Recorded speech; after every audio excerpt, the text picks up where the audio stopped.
first time meeting his parents. Right. So he picks me up at CLU and takes me up to Santa Maria, and really it was uneventful. All this, not much to tell. The backstory is far more interesting. I know. I mean, I went in and his mom said, "Nice to meet you," and How did little Scotty treat you? I don't. How many words did he say to you? Could you count them? Was he the number of words? Really, I don't really remember that first visit that well. I just remember meeting your parents. What were your first impressions of them? That they were nice people. They were very welcoming. Nice to meet you. And I don't really remember. I don't think your dad was home when we arrived. I think he was out golfing or working or something. Did any of his sisters live in the house? Not at that time. And Rita Dell was down at UC San Diego. No, not UC, just San Diego State. San Diego State, sorry. And Bernadette was living in Arcadia at the time. And Mary Lou lived in town, but she was married with her kids.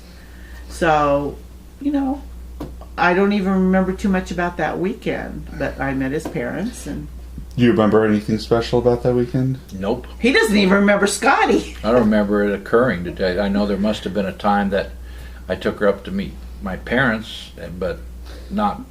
Did she meet your parents first, or did you meet her parents first? I met his parents first. Oh, okay. Mm-hmm.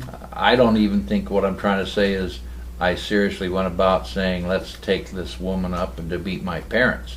I might have said, you want to go up to Santa Maria and see my town and see my parents and that kind of thing, but going up there specifically to meet the parents. It wasn't like, oh, we're serious now, we have to meet my parents. Okay. It's like, I'm going home for the weekend, you want to come with me? That's interesting, almost like it was natural. Yeah, it was just like, Now, the counter to that, was there any preparation you gave him before meeting your parents? No. Not enough, if there was any. Mm-hmm.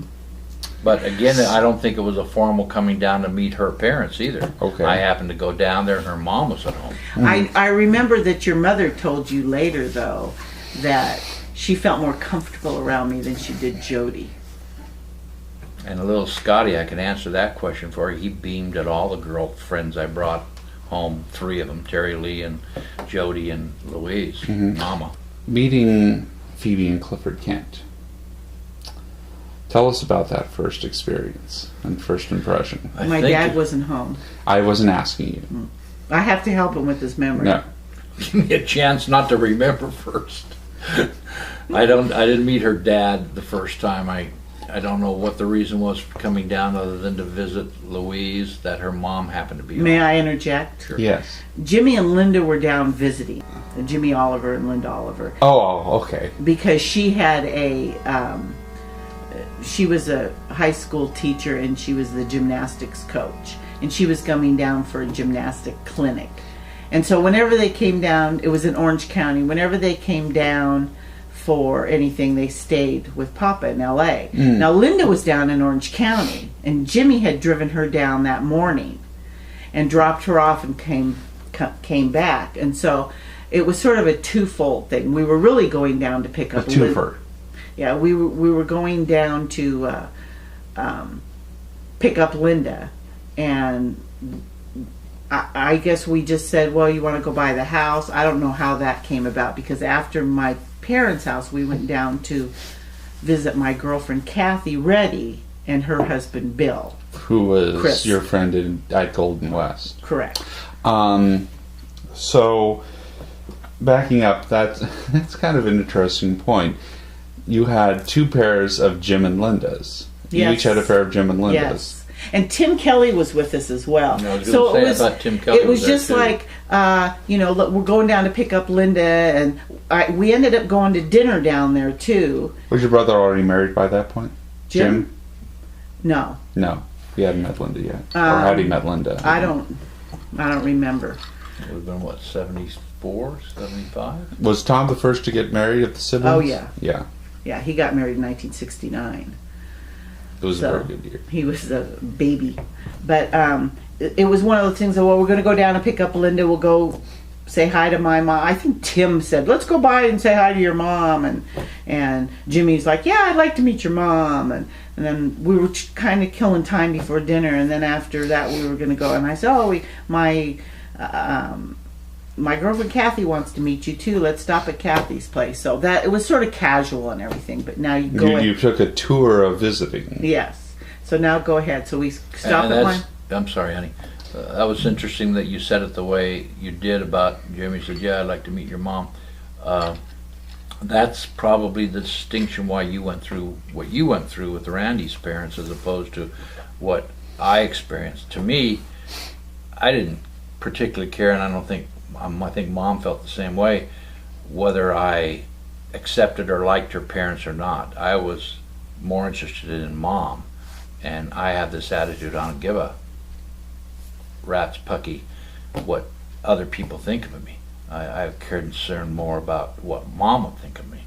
So meeting her mom or her dad wasn't a big deal to me. It didn't matter. I knew she had parents, and I knew I'd meet them eventually, but I didn't care about making a good impression or not making a good impression or saying the right thing or nervous about it. It didn't matter to me. So it wasn't a big deal. However, the funny anecdotes that you alluded to did come in. I think that's what you're getting at with my first meeting with Phoebe. Yes. Who immediately So upon, you walk in the door. Well, I can't give you that much detail, but I can tell you within a very short time of meeting her, she was asking me if she could get any if I could get her any free vitamins or something. A deal on a vitamin. A deal on vitamins. A deal. And then within the half hour, she was dragging out all these pictures of Mom from birth to beauty contests. Now And I was sitting on the couch with loads of photographs, and I was being shown photographs on the wall, and I said, "All right, I know what she looks like." it was embarrassing to me too. I was cringing, but my mother did that so often to me, embarrassed me, and I cringed at her behavior. What were some of the other embarrassing things? She was just like. I remember one thing, to give a perfect example. We were somewhere at some convention thing or something, and I went with her.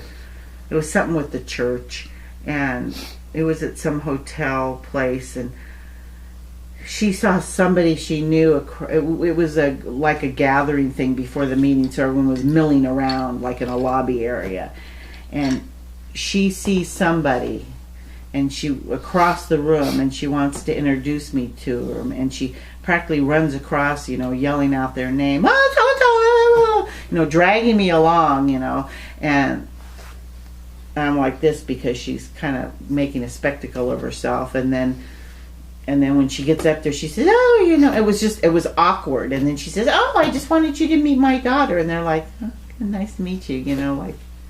It was just kind of awkward.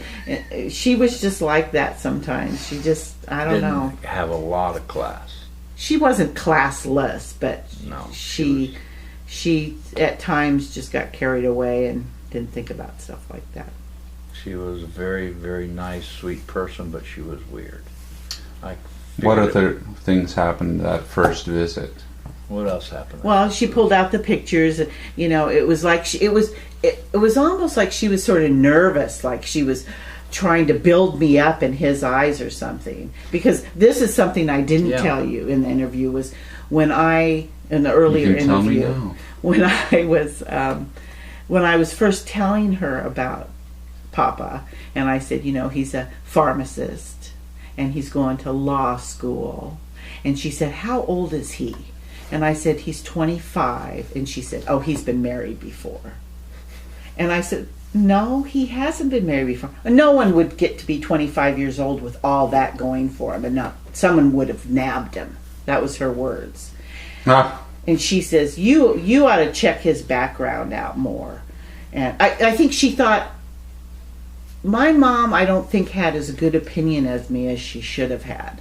And it was almost like, well, you couldn't get somebody like that. I mean, I felt like that's what she was saying to me. There has to be something wrong with him. Did you live with Sophia Petrillo? Yes.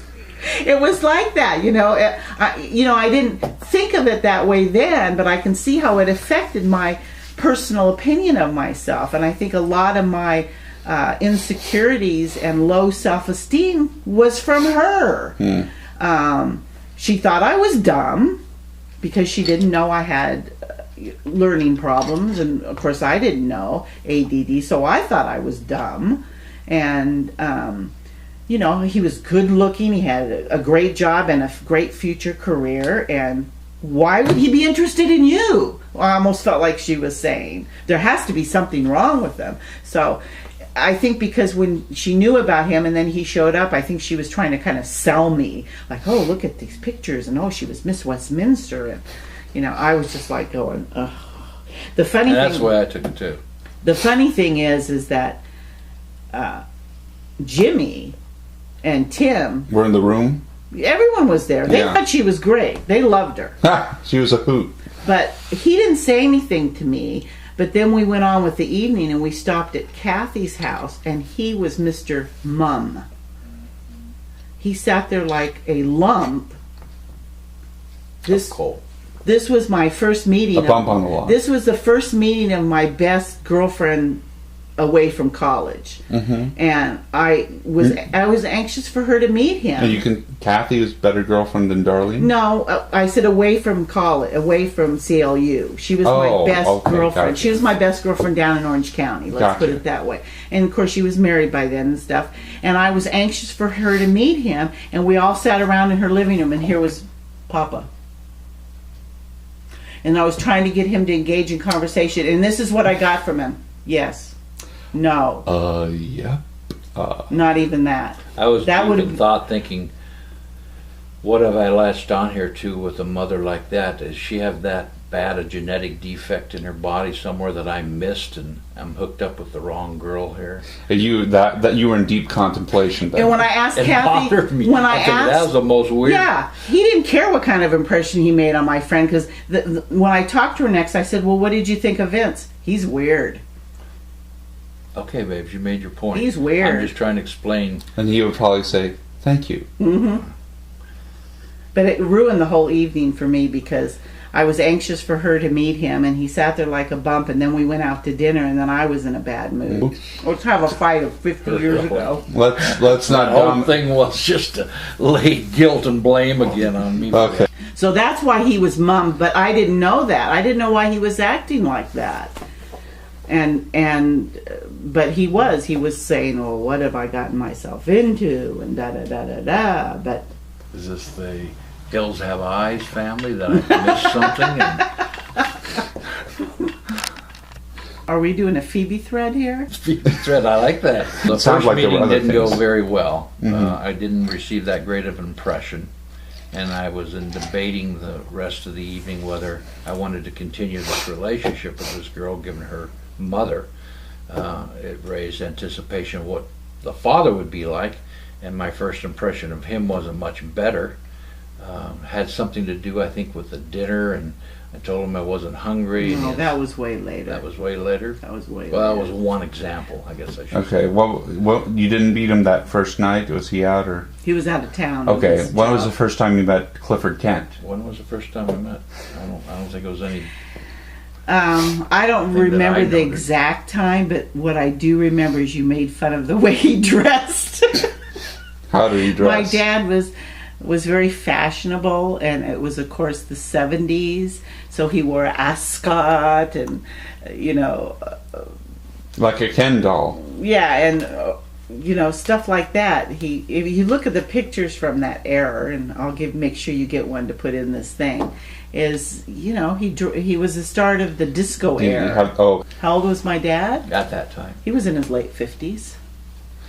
And he was thin then because he had been on Weight Watchers and he lost a lot. That's why he dressed that way too. He had lost a lot of weight and he was proud of it, and so he liked to dress. And when he wore a suit, he always had the, you know, kerchief in his pocket that matched his tie. oh my God. Yes, he was. My dad was very fashionable in those days. He went shopping frequently, rodeo. Yeah, And, I mean, and today if you saw him dressed like that, you might think he was, you know, gay, but not gay, SSA. and SSA. and Never so mind. you know, he was making fun of, and I of course got defensive because it was my parents, and And that made him make more fun of him. Eating a little Scotty. First impressions. That of he him. was short. And I couldn't, and I was like, whoa, this is his dad? But he looked just like his mother. So, but the biggest thing was when he told me that George was his cousin, George Libbon, who had been Tim Kelly's roommate. Yeah. I was like, wait a minute.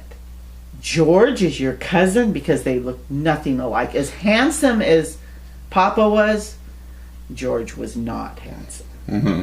And when was he roommates with Tim Kelly? Because you were roommates with Tim Kelly for a period of It time. was during the time that Tim met Mom up in Santa Maria. Yeah, they were living in At Seal the- Beach together. At the basketball. Oh, okay. Yeah. Gotcha. Yeah. So before you and Tim were roommates. Right. Okay. Before I knew Papa, I had, And George was Frank's son? No. No. Williams. William's son. Okay. and not only was he not good looking, but he was not a nice. He was an asshole, if you want to Oh, yeah. put it bluntly. Yeah, I didn't like him very much at all. He was rude. He wasn't and- so much an asshole, he just didn't have a good personality. Yeah, maybe that was it. So yeah, you list him as one. Oh, he was an acquaintance more of you than just family. No, I knew George well, and I hung with him. He was always, I felt a little he was jealous. jealousy Mm. towards me, and his actions sometimes showed that little sniveling behind my back that I'd find out from other people type thing. So I never trusted him or felt close to him, but I always liked him. And he's Bill's brother? Bill's son. Son. Bill is my dad's brother. Oh, what Bill about was- that Bill Libbon I met in Santa Maria? He is George's brother. Brother. That's what I just asked. Billy. Oh, I'm sorry. There's two But Bills. I know. two Bills. I Bill. called. You said William, so I called him Bill because Yeah, we he's on actually call Facebook him- as Bill. They called Libbon. him Billy. Call him Billy. Billy Libbon. Okay. Yeah, Bill Libbon and Billy Libbon. It was three boys. and he was George. Vincent Isn't that Vince. confusing? Yeah. There's a William Heller and a Everyone- William Heller Jr. Everyone likes to name their boys after Nancy put a themselves. stop to that. Yes, I know. Anyway, I had continue. three cousins. So did he. He put a clarify stop to it. it too. with George. Sorry. you. Okay. I had three cousins from my uncle Bill. George was the oldest, then Billy, and then Terry. Mm. Okay, and they were the three cousins from my uncle Bill. I had three cousins from my uncle Frank.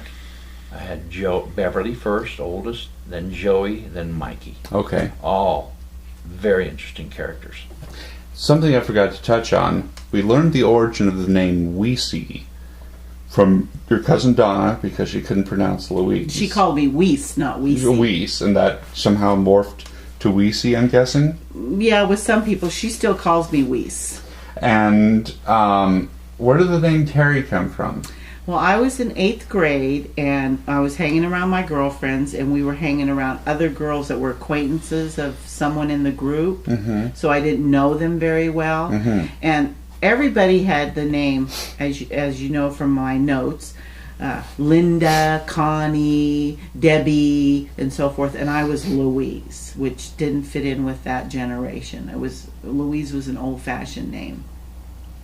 And I was with this group of people, and one of the girls says, "You don't look like a Louise. You look like a Terry." And when was this again? It What was time? in junior high. Junior It high. had to be 8th grade because I knew Linda Okay. Smell then, and I didn't meet her till 8th grade, beginning of 8th grade, and I said, "Terry." And, "Yeah, you look like a Terry." And all of my friends said, "Yeah, you look like a Terry. We're going to call you Terry from now on."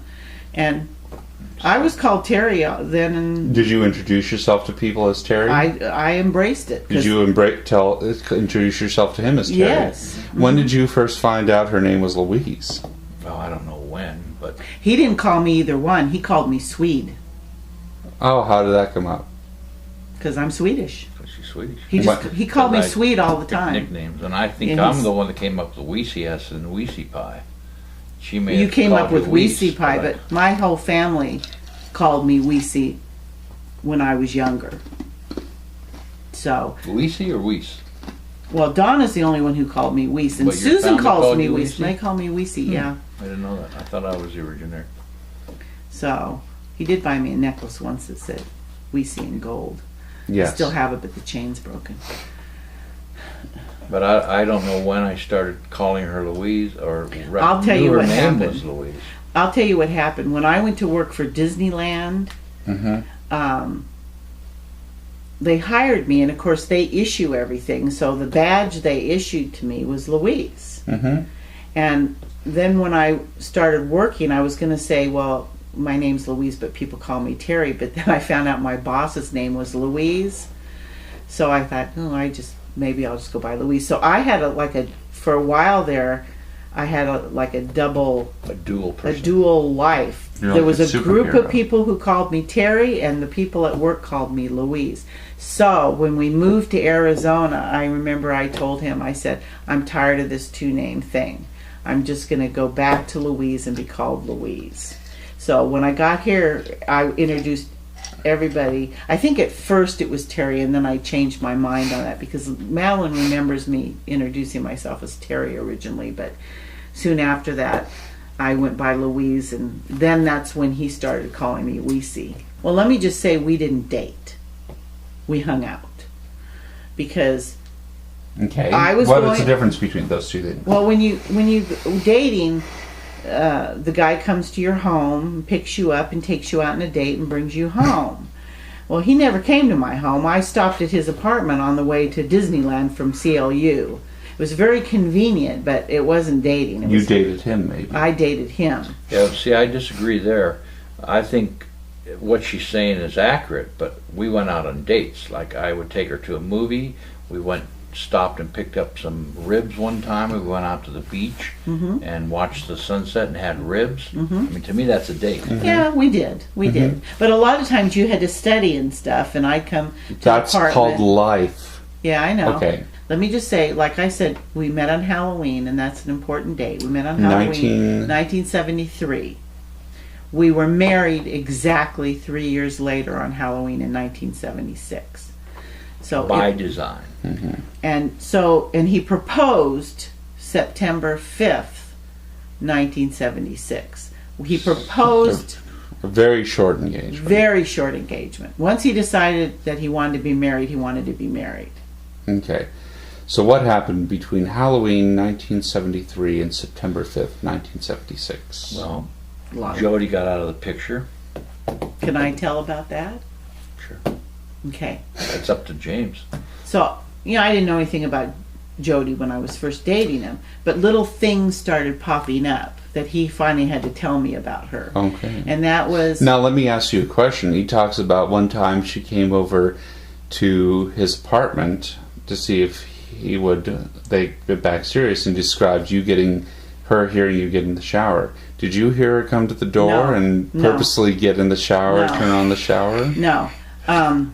I don't even think I was in the shower. I think I was just in the bathroom. Maybe the toilet flush. Yeah, did you purposely do that to make your presence known? No, I'll tell you what happened. And then you're jumping ahead because let me tell you first how I started finding out about Jody. It's more interesting than that. I started getting little inklings like they were going to have a party. And Tim says, oh, you got to come to the party. And he sort of got a weird look on his face. And I was like, okay. So I came to the party, and he was very distant, and that annoyed me. And but I met some of his friends. You can tell and she stuff. holds grudges a long time. I just have a good memory. And, I met some of his friends and stuff. And so that was one incident. Later, you'll see why this all fit together. And then one time I was visiting him, and they, at that time, their apartment was right above the spa. And we were coming back from somewhere. And there was one guy there who was always lots of times was in the spa with women all around him, and he played the banjo. All I could think of was George Siegel, is that his name, who played the banjo? And so Papa says to him, oh, I want you to meet my Terry. And he said oh, is this May Company or some other store name, he said, or is this Broadway or May Company? And he sort of got a funny look again. And we went upstairs, and I was like, what was that all about, May Company or Broadway? And he said, well, he says, he's getting you mixed up with someone else. and he was trying to be funny because he thought I was Jody, and he knew Jody's family owned Vaughn's Market. So, and I said, "What do you mean he's getting mixed up with someone else?" So he told me, you know, he said, "Well," he says, "I have something to tell you." He says, "I have someone else that I'm seeing that I've been dating for 4 years." And when is this? Date? Approximately when did this occur? Approximately when? It was a couple months. It was only a month or two after I knew him. So December 1973. Yeah, I would say so. And he said, you know, and I've been dating her for 4 years, but we, you know, have an open relationship. We date other people, and he said, I know that the right, you know, the thing to do would be to date both of you and, you know, see what happens, but I know triangles can't last very long, and I just think it's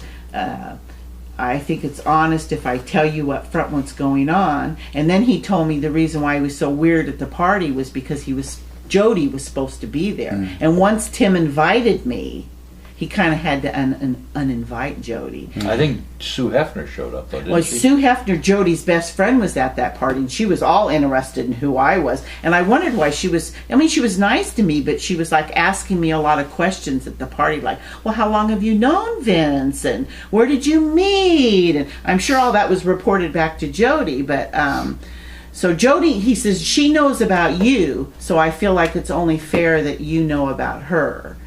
So I was impressed with his honesty, and he didn't really owe me an explanation before that, and about her since she knows about you. And so I said, well, okay, fine, that's great. So I remember going back to my dorm, and I remember telling my roommate Darlene that after I thought about it a while, I said, you know, he's only known me 2 months, and he's known her 4 years. And I've already made that much of a impression that I feel like you and I are Madeline, Mom's close friend, and we're sitting around chatting as these two do for hours. Now I see why it takes so many hours for you two to have lunch. So I said to her, I said, you know, My gosh, this is going from a 2-hour feature film to a 6-hour documentary because we're way beyond 6 hours. Well, you have to tell things in detail. So I remember. Do you? I remember telling Darlene that. If only you can remember the detail. You remember telling Darlene? Oh, come on, we're just teasing you, Mama. No. Okay, while she's sulking a little bit, let me say that it reminded me what she started talking about. Remember when I said earlier in my video about, you asked the question, did my mom or dad ever give me any advice? And I said my dad, nothing. Yeah. But my mom gave me some advice with regard to my Jody Louise situation. Only because you asked her for advice. You wrote her a letter. Anyway, I was going to say, before this one jumped in again, let Louise now tell you exactly what my mom said, because I couldn't remember. Go, Louise. Yeah, well, he wrote her a letter, and he says, I've got a situation here. I have 2 great gals. I don't know what to do. You know, blah, blah, blah, blah, blah. And her advice was follow your heart. That's all you can do. She says you just got to follow your heart. I read the letter later. I'm glad it made such an impression on you that you can't remember it at all. So anyway, Darlene. I remember going back to my dorm and telling Darlene that. Yeah. And after I thought about it a while, I said, you know, I think that this is a no-brainer because. Kismet. Yeah, I said he's only known me 2 months and I've already made that much of an impression, so I don't have much hope for them, is what I said. And so this went on for maybe, I think it was February, and he was big on writing letters. I always got letters from him. You know, and he would tell me stuff like, you know, I don't know. Every time I got a letter from him, I was like, oh, okay, what's this one going to be about? My niece was the same way. Mm-hmm.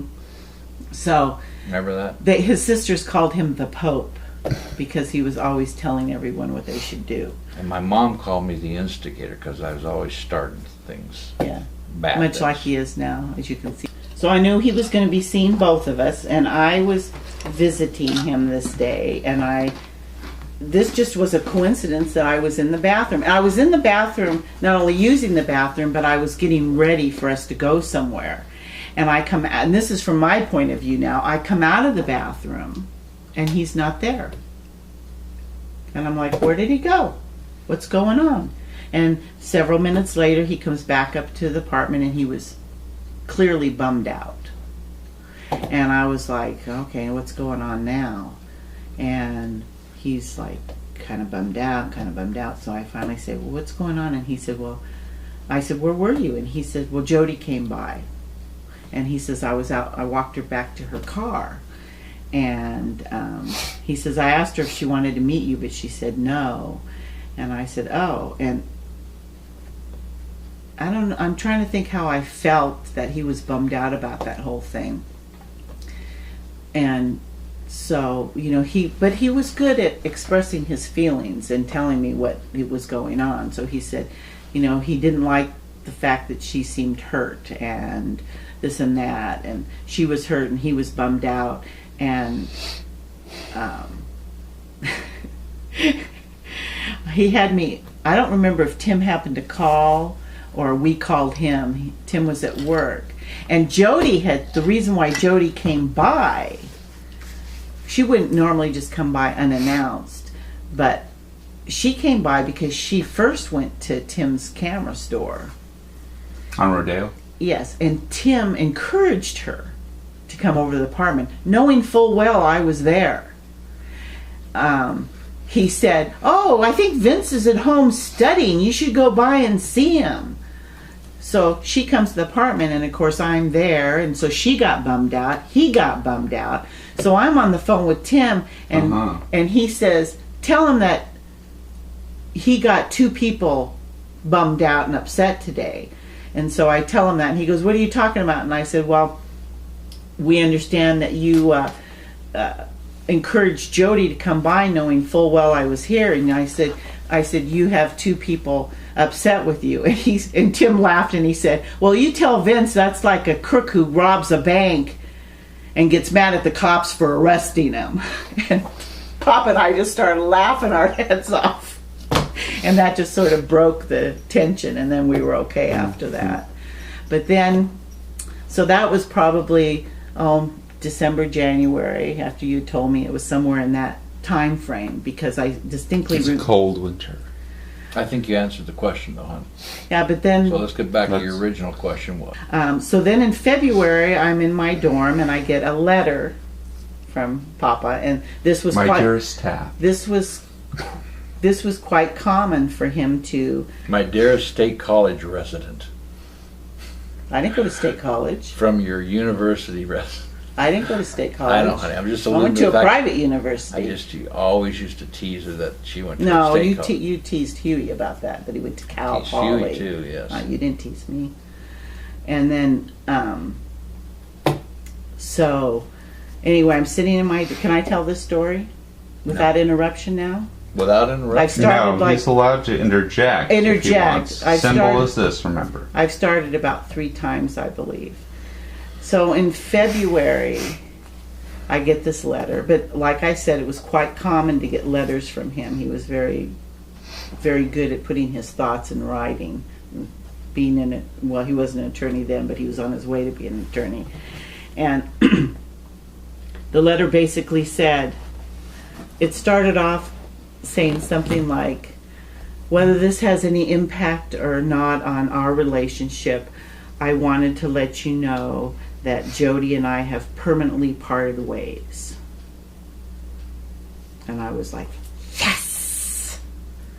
So then he and I started, pretty much full bore. I think he still was maybe seeing some people, and I went out on a couple more dates with other people, if it was interesting enough. I remember I went to the Rocky Horror Show with a guy during that time. Who did you dress as? We didn't dress up. You didn't dress up? Mm-mm. Did you get de-virginized? No. No? What are they doing at the Rocky Horror Picture Shows in California at that time? That was the original. That was the original? That was back in 73, 74. I mean... Well, we won't get into that. But anyway, okay. Continue on. he was just a guy I knew at Disneyland, and he wanted to go see it, and I went with him. If I can interject back to your original question, some of the interesting things we did during that time period that you talked about was one of our most fun times was riding the motorcycle around Los Angeles. And the Death Machine. The Death Machine. And we would drive the coast. We would go up into Mulholland Drive on the mountains overlooking Los Angeles. We would go downtown Los Angeles and cruise up Wilshire Boulevard. We had so much fun going on that motorcycle in and around Los Angeles. Another interesting thing we did was that while she was working at Disneyland and I was going to law school, I would come down to pick her up occasionally. And was this after marriage? You would take me. I would take you, I guess. No, this wasn't after marriage. Okay. I would take her to there, and while she was working her shift during the evening, I would go to their employees' lounge. And what's interesting about this is how nice the employees' lounge was. Like I told you earlier. Oh, you already told them all the things they No, I had. didn't tell them all the things. Go No, into go it, ahead. please. They had a library for reading or studying, a quiet area with desks that you could sit at, tables, I should say. They had a refreshment lounge where they offered free coffee and beverages. They had a TV there too, and the thing. I can't remember all, but I was just so impressed at how well they took care of their employees. It was amazing, and I got a lot of good studying down there while she was working. Yeah, there was just a couple times where I had a short shift in the evening, and he'd say, "Oh, you know, I'll drive you down, and I'll study while you're working." And because he wasn't an employee and couldn't get in the employee entrance, but I could sign him in, because in those days you could sign 3 people in per day as an employee. You didn't even have to go with them; you could just sign 3 people in. So I'd sign him in, and then he'd go to the sneak in, no, not sneak in, but go into the employee area. You had to, as you walked in the underneath the train station and onto Main Street, just as you walked onto Main Street, where that big circular area is, and where the Lincoln exhibit is over to the right. Before you even got to the Lincoln exhibit, you'd turn right down a little alleyway. There's a restrooms right there, and then a gate, employees only. You go through that gate and let around to Tomorrowland, which is where the lounge was, behind Tomorrowland, right? Well, there was many break areas, but that was one of them that he liked, that he used. You mean there was more than just that one big one? I was impressed just with that one big one there. I mean, it was a good-sized library and lounge area. Some were better than others, but they were all pretty nice. Yeah. Anyway, continue on. So, you know, we slowly got closer and closer. And the interesting thing, though, is he didn't come down to my parents' house too often. But I always had a sixth sense when he did before. It was like I'd be at work, and I would be on my way home from work, and I would think to myself, bet you Vince came down. I just get a feeling. And I'd turn that corner, and there was that blue Barracuda sitting out in front of my mom's house, and I'd say, he's here, I can't believe it. For those that aren't car savvy, describe the Barracuda. Oh my It God. was known as the bird The cage. bird cage. That's what she called it, because of all my sunflower seed shells on the floor. He didn't throw them out the window or in a cup like you do. He just threw them all over. And the top of the interior roof was torn and hanging down. That's another thing I didn't tell you. When I first met him, I hadn't seen his car, because I met him in the apartment, and I came down the next time and hung out like I told you previously. And so, you know, I thought, oh, you know, he makes good money. He's a pharmacist and he's going to law school. He's probably got a really hot car. And so the first time we decided to go somewhere was to the beach. And I think it was my 3rd time down there. It was because the first 2 times I came with Darlene, and this is the first time I came without Darlene. He said, hey, you want to go walk on the beach? And I said, sure. So it was winter. I love the beach in the winter, and so did he. So we go down to the garage, and I see that car and get in that car, and I'm thinking to myself, what is this?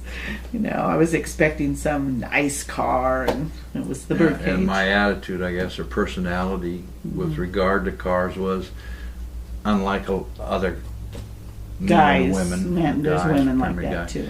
is I could give a hoot about a car. A car was for one function, to get me from point A to point B, and I could care less how fast it went or what it looked like, just so it got me from A to B. And that's always been my attitude. I don't care what a car looks like. It's insignificant. Yeah, true. So we like Papa said, we did a lot of the. Like I said, I was more adventurous when I was younger. 'Cause Another I sat fun on thing- the back of that motorcycle, and we even went all the way to San Diego I was once. going to just say that was one of our funnest times. We started on Highway 1 out in Santa Monica, went right down the coast, all the way down through Long Beach, Orange County, and we made it as far as where President Nixon retired, but it was San Clemente, because it was just north of the Marine base. And at San Clemente, you had to get back on the main freeway 101 to get by the Marine base, and then It's 405 down there. 405, yeah. What was the Marine base called? Camp Pendleton. Pendleton. And then Oh. after Pendleton, you could get back On onto the Highway coast. 1, which we took all the way down into San Diego. I remember we got a hotel room down there, and we sat in the jacuzzi for a couple hours because So our sore. rear ends were so sore. We had never gone that long on a cycle. And then coming back on the way, it didn't do any good, because coming back on the way home, my rear end was so sore that I finally just sat side saddle on the motorcycle, and we got pulled over by a cop, and he said, you can't sit that way on the back of a motorcycle. So then I had to straddle it again.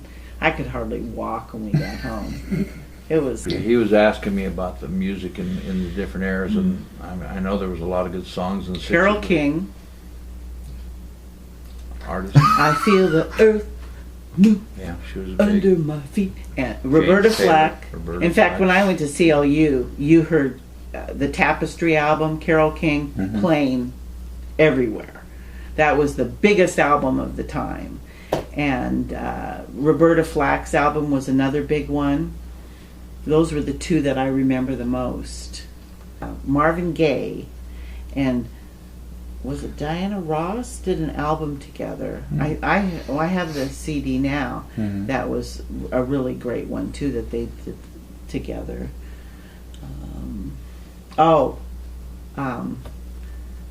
Leroy Brown, what's his name? The guy who sings that song.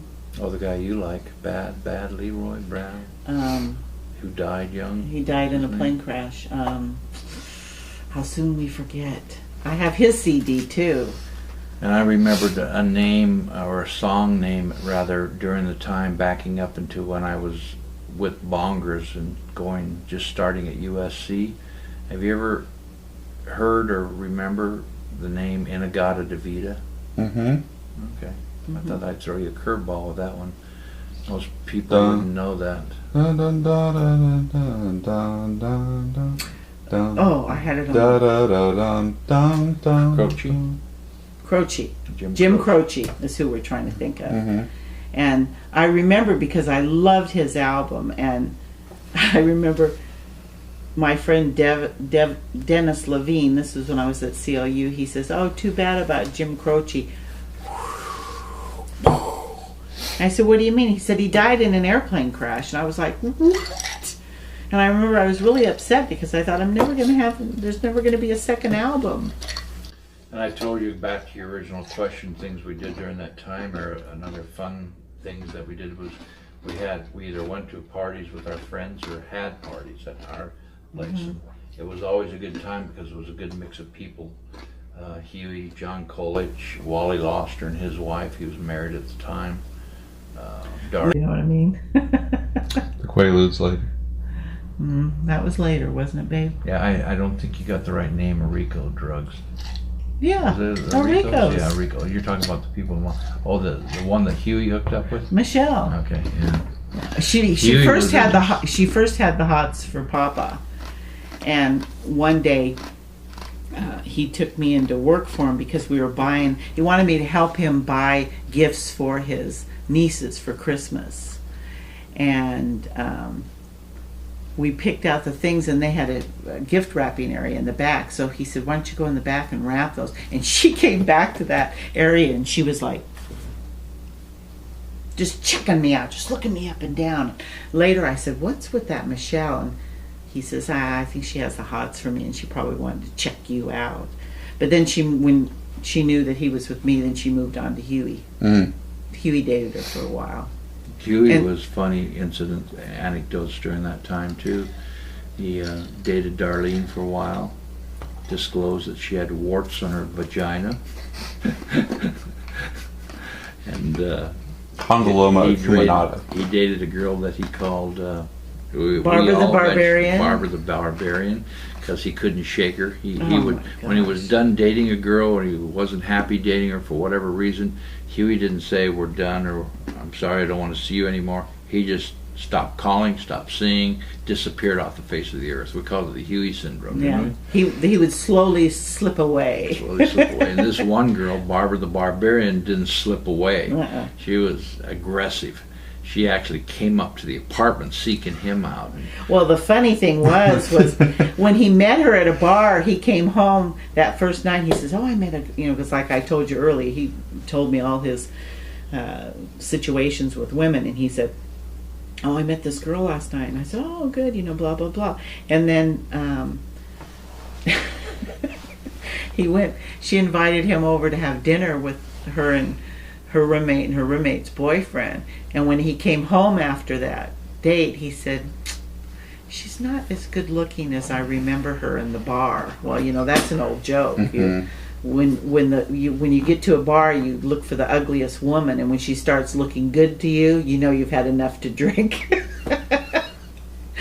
So, but he kept seeing her anyway, and then he tried to shake her, and she wouldn't be And it was funny because it went on even after he married Aunt Lori Bell. Oh, she still called. In fact, when he moved over here for that year, she would call him here, and she would talk to me about how she was still in love with him and wanted to know what he was doing. And she was just she was a relentless. stalker. She was a bulldog. Yeah, she was a stalker. But anyway, other fun things we did.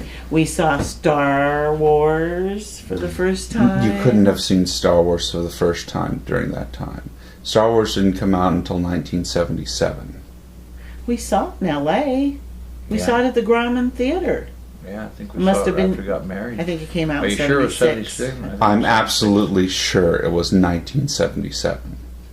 Star Wars A New Hope came out. It wasn't even called A New Hope when it came out. It was just called Star Wars. Star Wars. And I know we lived in L.A. because we saw it at the Grauman Theater. I know, in but the it middle of the wasn't day. before you were married. During must have during been- this time period that you're asking about, speaking of shows, another thing that we were infatuated with is Space Odyssey 2001. Oh, my And the gosh. three of us, That did come out. Yeah. Huey and I, It came out in 1969 or 1968. anyway, Huey and I, Mom could not get enough of that movie. Yeah. And we must have seen it a half a dozen times, once driving all the way out to San Bernardino, which was a good 45 minutes to an hour away from our apartment, just to see that in that one theater. Mm-hmm. And we just loved that show so much. Couldn't get enough of it. That was an interesting Yeah. thing we did. What Yeah. drew you to it? Just how different it was. Yeah. It was just different. But I remember, I know we're going into the future a little bit with the Star Wars, but I hadn't really heard about the movie, and Huey's the one who said, I'm going to ask you about that movie. okay, So never mind, we'll get to that later. Go back to music. You sort of jumped off of that target. How you guys are very like. Jim It's the Croce- greatest era of song and music you describe, and you're Well, very. the 60s, yeah, but you Oh, don't. the 70s were pretty Elton big up John, there. So that Captain Fantastic and the Brown Dirt came Cowboy. out when? And Came out what year? I'm not sure what year, but that was like a theme song It because was you were between 73 and 76 yeah. when we three were living in the apartment together. Yeah. Right. So it was, That's what I it was wanted to say, probably I wanted to- after the house was sold and that they were living in the apartment together because that was like their theme song. Papa was Captain Fantastic and Huey was the Brown Dirt Cowboy.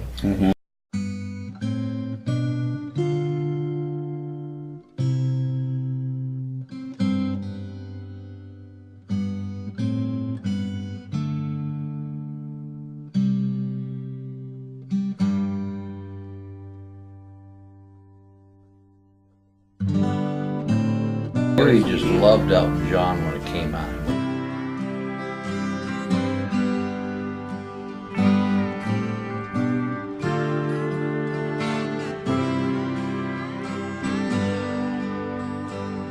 All of us went both ways.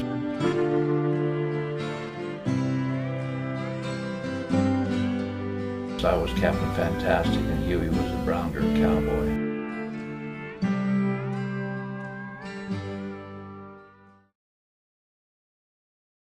Huey just loved Elton John when it came out, when he first became a big one, and that was his first big album, Captain Fantastic and the Brown Dirt Cowboy. And Mama nicknamed us. I was Captain Fantastic and Huey was the Brown Dirt Cowboy. It was a great album to begin with, and one of the hit songs, or was it the name of the CD? What was the name of it? Wasn't it Elton John's Greatest Hits? No? Captain Fantastic. And the Brown Dirt Cowboy. And the one song on there, and just because, I don't know. Well, how did that come about? Just because we played that CD a lot. A lot, and I'm sort of guessing, but I think I might have been the one that called in relation to the song. I was Captain Fantastic and Huey was Dirt Brown Cowboy. Brown Dirt Cowboy. And I don't know why. Don't know why either. Don't know why. Why were you Captain Fantastic? I don't know why. Because he was. It was just a real popular song at the time that Huey and I loved to listen to, and I don't know whether he felt he was Captain Fantastic and I was the Dirt Brown, or whether he thought that either one of us were either character, but there wasn't any significance to it. Did he really say much at all, or it was just like, okay, I'll go along with it? Yeah, Whatever you say, went Vince. along with Yeah, everything. Huey was Huey. Huey's Huey. There's only one Huey. Yeah.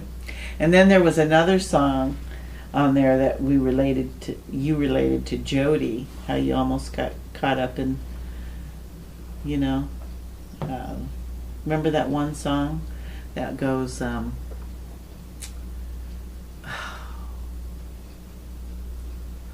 can't remember, but you almost got caught up in that lifestyle of, Oh yeah. remember? That was the Elton John song too. Yeah, that's what I'm saying. The one James and I sang. And you said, Someone I saved my life Yeah, tonight. someone saved my life tonight. And you said, I'm the one who saved your life. Yeah. I remember that. I always had songs associated with my girlfriends, James. I know when I was down at UC Santa Barbara and missing Terry Lee so much, the Beach Boys had a song that really touched me and made me think of her all the time. Wish That We Were Married. I think that was the name of the song. Mm-hmm. Wouldn't it be nice? Wouldn't it be if nice? We were married. So, Captain Fantastic came out in 1975. Yeah. Goodbye Yellow Brick Road was 1973. So that was the first one. Mm-hmm. Huey got all of Elton John's albums. He loved them. And this was just before disco. Right. Just before disco. And at this time, did your guys' song come into being your guys' song yet, or was that after you were married? Our guys' song. Your song, you know what your song is. Oh, you mean Sonny Sonny and Cher? Yeah. That's your song, right? Yeah. Yeah. I don't think we... I think that was an oldie but goodie that we adopted as our song. Yeah, was it during that time you adopted as your song? No. No. That was That much was later. Okay. It was later. We'll get to it later then. So other things that happened during that time period then? Well, the fun things we did were, I want to say hanging out, but we barbecued a lot and we took advantage of the apartments. They had an Olympic-sized pool. They had a great jacuzzi. We did that a lot. We partied a lot. We rode the motorcycle a lot. We would, like Papa say, go down to pick up food and go to the beach and, just things you do when you're young. And At that time. at period. that time, and it was, I think it was when we were living, when you guys had the house in Westchester, and I think Tim was still living there, and Papa said to Tim, we're going to take a motorcycle ride and we want to pick up some food and go to a park or something. Do you have any suggestions? And Tim says, oh, I got the perfect place. Tito's Tacos on Washington. Got to get their burritos. So we stopped there. We each got a burrito. Describe the scene for grandchildren of Tito's Tacos. Describe it. When I say Tito's Tacos, James knows exactly because he's eating there. But because this is a landmark. Well, I'll explain that better. But we go to this Tito's Tacos. It's like a fast food place. You order your food, you get it, you take it. But you could have an eating area inside as well. There's also an eating area inside. There are probably 4 or 5 windows on the outside that worked, and 3 or 4 on the inside that had people taking orders and then preparing the orders. The people would literally take the order and turn around with what they took and went and prepared the order, and then they gave you the bill and you paid at the end. And these people didn't speak very much English. They were all Hispanic. And there was one person in the back at the cash register at that time who would take all the receipts. Remember that? And it was always interesting to see if we would make money or lose money on the deal, because they never had the exact amount correctly. We'd always anxiously look ahead and say, we've seen if we made a buck or two or lost, we're charged an extra buck or two. Right. But the amazing thing is, even the first time we went was in the middle of the day on a weekday, and there was people in line to get food. And he's right. There's like 4 windows outside and 3 windows inside, and there's lines at each window. And so and it doesn't even matter if it's the middle of the night, because it's 24 hours. Well, it was at that time. It isn't anymore. But at that time, we went a couple times well past midnight. But there were still lines out to the street. But what I want to say is, we didn't know about it, so we pick up these burritos and we go to the park and we start eating these burritos, and we're like, these are the best effing burritos we've ever had. Oh my OMG, like they say nowadays. That's not going to be relevant 20 years from now. I know. So that started a love affair with Tito's Tacos. And Oakwood Apartments was right up the street from it. But of course, they weren't living there then. So we started going there quite frequently. When Huey and Papa moved back to the Oakwood Apartments, that was the place we ate quite often. We always took the food back to the apartment and ate it in those days, though. Guackers, remember guackers? That was our terminology. We get For the guacamole. And for guacamole, guackers, and tacos and burritos. Everything was good. And there was a lot of fine restaurants we went out to eat. One interesting place that we really enjoyed, and I've always wondered why it hasn't caught on here and even had ambitions of trying to open a place like this, but it was a place that we found by reference from somebody where you would buy the steak raw, and they had barbecue pits inside where you'd cook your own steak. Whether it was a steak, or I think they even had hot dogs or hamburgers. chicken. Yeah, and that was it. Well, no, there was a bar with other food that you could get as much as you wanted besides a steak. There was Supplement. supplement like beans and potato salad and what. But you asked me something earlier about Little Scotty. Little Scotty is Papa's dad. Yeah. For those who don't know. And why do you call him Little Scotty? Because he always wore a little Scotty cap. Especially golf in cap. golfing. And he was little. Well, like I said, I didn't remember him. I don't remember my first impression of him when I went to Santa Maria. But I do remember being with Papa, and he's telling me that his dad was coming down for a visit. A couple times, your mom came down with the nieces. They came down to see a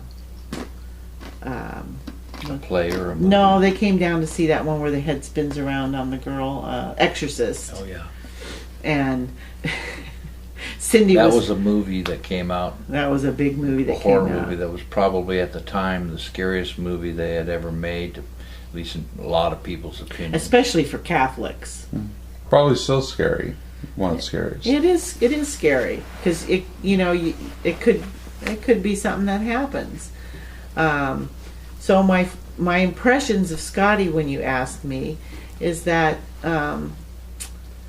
that's what I remember most about him, is when he came down for a visit, and Papa said, "My dad's coming down," and yeah, Sorry, it's late at night. I think you're gonna really like him, and he's funny and all this kind of stuff, and so he comes down in that Thunderbird. He used to drive a Thunderbird, beautiful car, and with that little Scotty cap on, and I remember we going out to meet him at his car. That car swallowed him up, and he had that big smile on his face, and he was so funny. I just loved having him around. He was so witty, and I mean, let's face it, he was a bit of a bigot, but he did it in a funny way. And Such as? He was a bigot, but he was a lovable bigot. And the amazing thing, he was a complete opposite of when I was growing up. yeah, and Papa told me that. He said when he was growing up, he was distant and grumpy, but he was still working then too. But so sometimes his mom would come down with like the girls or something, and he decided he wanted to come down and spend some time in LA, and so we took him all over, and he was such a charmer. When he says he flashed the smile at all the girlfriends, he flashed the smile at anyone he thought was pretty. Mm-hmm. We took him to Disneyland. We went to Santa Anita Racetrack. oh yeah, big smile on his face. He was a charmer, but he was so witty and always had some comment or something that I was just laughing the whole time I was around him.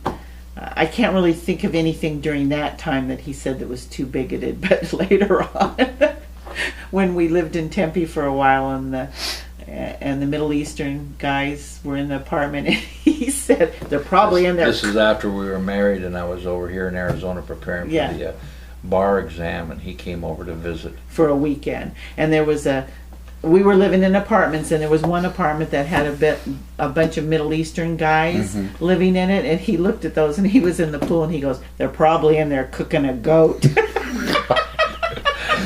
And he called Lou Alcindor Kareem Abdul-Jabbar. He could never remember the name. He called him a boobaba or something. Kareem Aboob. A Kareem Aboob, he'd say. He was just funny. It was just, you didn't take it seriously, and I don't think he really... Maybe he did. Maybe he did have a little. You did ask him once why he was prejudiced. And he said, well, when I was a kid and I walked down the street, they called me a wop. Mm-hmm. So, prejudice induces prejudice, just like violence induces violence. And Begets. That's the proper term. It's a biblical term. Biblical term. But anyway, so my impressions with Scotty was I loved when he came down. He was very entertaining. We always had a good time. We showed him a good time. And now let me inject another important thing during your life this time. You talked about 2001, but you didn't talk about another important sci-fi TV show for you guys this time. Star Trek. Mm-hmm. We were big Trekkies. Still are. All three of us, you too. Mm-hmm. Yeah. Yeah, we always watched this. Another show we watched during that time was Happy Days. Yeah. And Soap. And Hogan's Heroes. Wasn't that during that time? No, that was in reruns in the afternoon. Yeah, Soap was a TV show that was different for its time. It was the first one that came out that was a little bit on edge and different.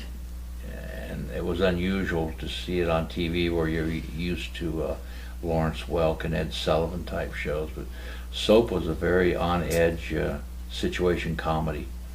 And it sort of made fun of soap operas, basically what it was, but the characters were all crazy, and there was the rich. There was two sisters, and one was married to a rich guy, and one was married to Everyman Joe, and Billy Crystal was in that. He played the son, and he played probably the first gay character on television. He was the gay son, and he'd dress up in his mother's clothes and stuff like that, and it was just off the wall. That's what gay guys do, dress up in their mother's clothes. And wasn't Archie Bunker at that time too? No, that was earlier. All in the Family? It was No, earlier. that was earlier because Maude was around this time, which is Yeah. the spinoff in the Jeffersons Right. too. But we didn't watch those. We watched Happy Days with the Fonz. At least those first few years, Mm-hmm. it got weird. Till it jumped the shark. Till it jumped the shark.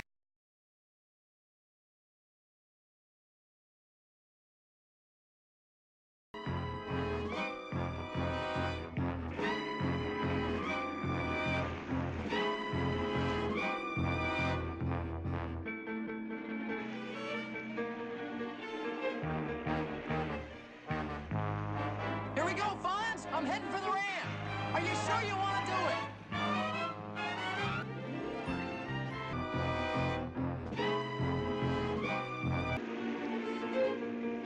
There he goes.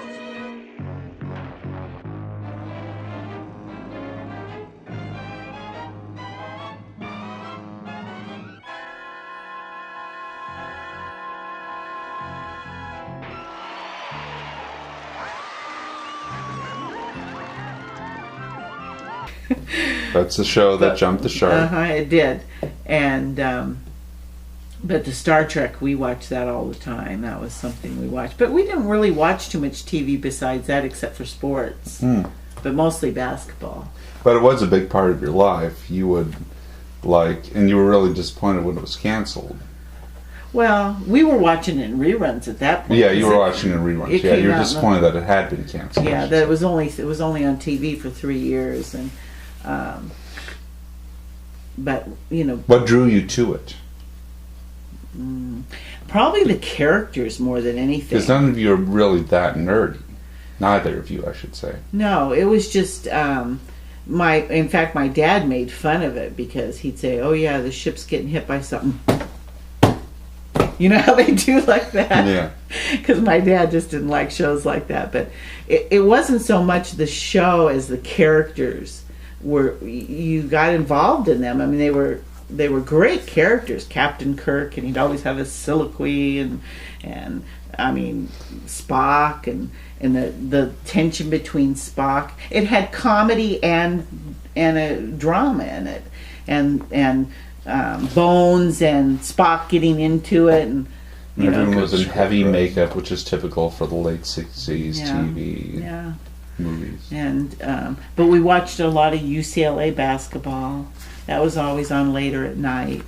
And Did you ever go to any Star Trek conventions? No, we weren't that nerdy. Although we did, I don't know if they had conventions back no, then. but we did view the exhibit in Vegas that was being held at the Hilton. Yeah, that was much later. Yeah. You did have, I know you have like diagram books and stuff like that. Did you acquire those later? Yeah, or- when we lived Okay. here. Hmm.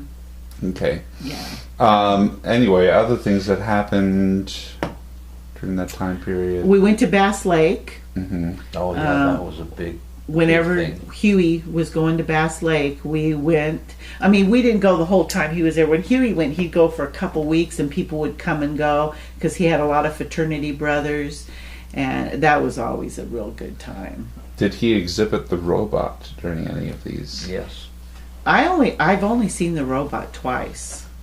Huey has to be very drunk to do the robot, but Papa saved Grobo's life during one of those trips. Grobo was a fraternity brother of Huey's. All these fraternity brothers had nicknames.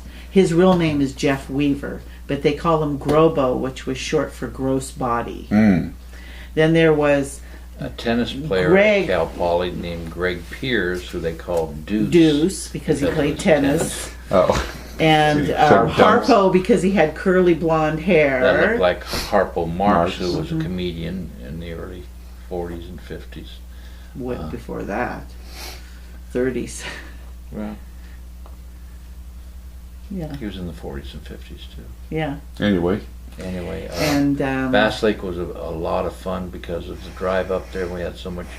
You We know- enjoyed each other's company so much, the three of us, Mm-hmm. when we travel, and it was always a fun time up at the lake because we'd be doing boating and swimming and barbecuing and hiking and just all the great things, great times that you have at that time when you're young.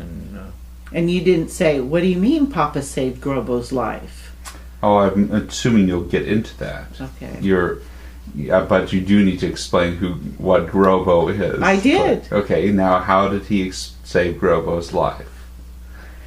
You want to tell? No, you go ahead. You're on a roll. Well, I think you can tell this better than I can. There was one thing Well, there- that we did besides, I'll start it and you can finish it. Like we go skiing in the morning, we come, get a lot of sun, come back to the place, go hiking, like he said, do a bunch of stuff. One of the places that was a favorite hiking was up to the falls. And the falls was the beginning of the hike, wasn't it? No, you had to hike up to Well, the falls. They called the falls down at the lake because the waterfalls came right into the lake right there. But if you followed the river back all the way up That's the true. mountain, you came across the river flowing downhill over Rocks. rocks, some of which had large pits or holes into them where you could literally dive into the pool created out of the rocks and have a lot of fun up the top of the falls. We jump off a big rock right into these pools of water and stuff. But you had to be careful because if you went out too far to the right, you got on slippery rocks that went right down the mountain and eventually went over a cliff with rocks at the bottom. You could kill yourself. And Grobo slipped or started going down that slippery slope, and I saw him going down. I had to watch what he was doing, and so I had to run laterally, and I wouldn't have got to him, I don't think, unless I had started immediately, and hop over pools and go in between pools to get to where he was. It sounds like a long distance, but it was maybe a 20-foot dash to get there before he got to that point, so I could reach out and grab his arm before he went down the Bruce slippery body slope. went over the cliff. So that's what she's talking about. He was this far from going where there was no way anyone could have saved him. It's funny how people come to your life and you do things like that. Not that you're a great hero, just happen to be in the right place at the right time. And had quick reflexes. And grabbed him, and even though he was Grobo and a big guy, that's why they nicknamed him Gross Body, because he was quite large. But Papa was able to grab him, and yeah, he never forgot that Papa saved his life. But that was kind of scary and sort of somber after that. That it was dangerous up there, and we needed to be careful.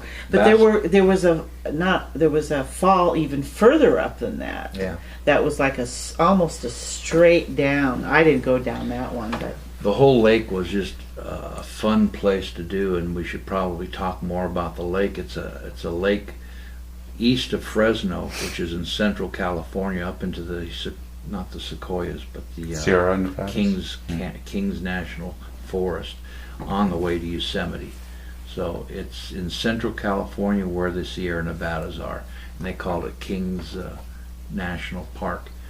And the lake was interesting for a lot of aspects. One, it was a long, narrow lake, maybe 8 miles long and a mile wide, and it was perfect for skiing, just wide enough so that you could make a big U-turn, but long enough so that you could get a real straight ski.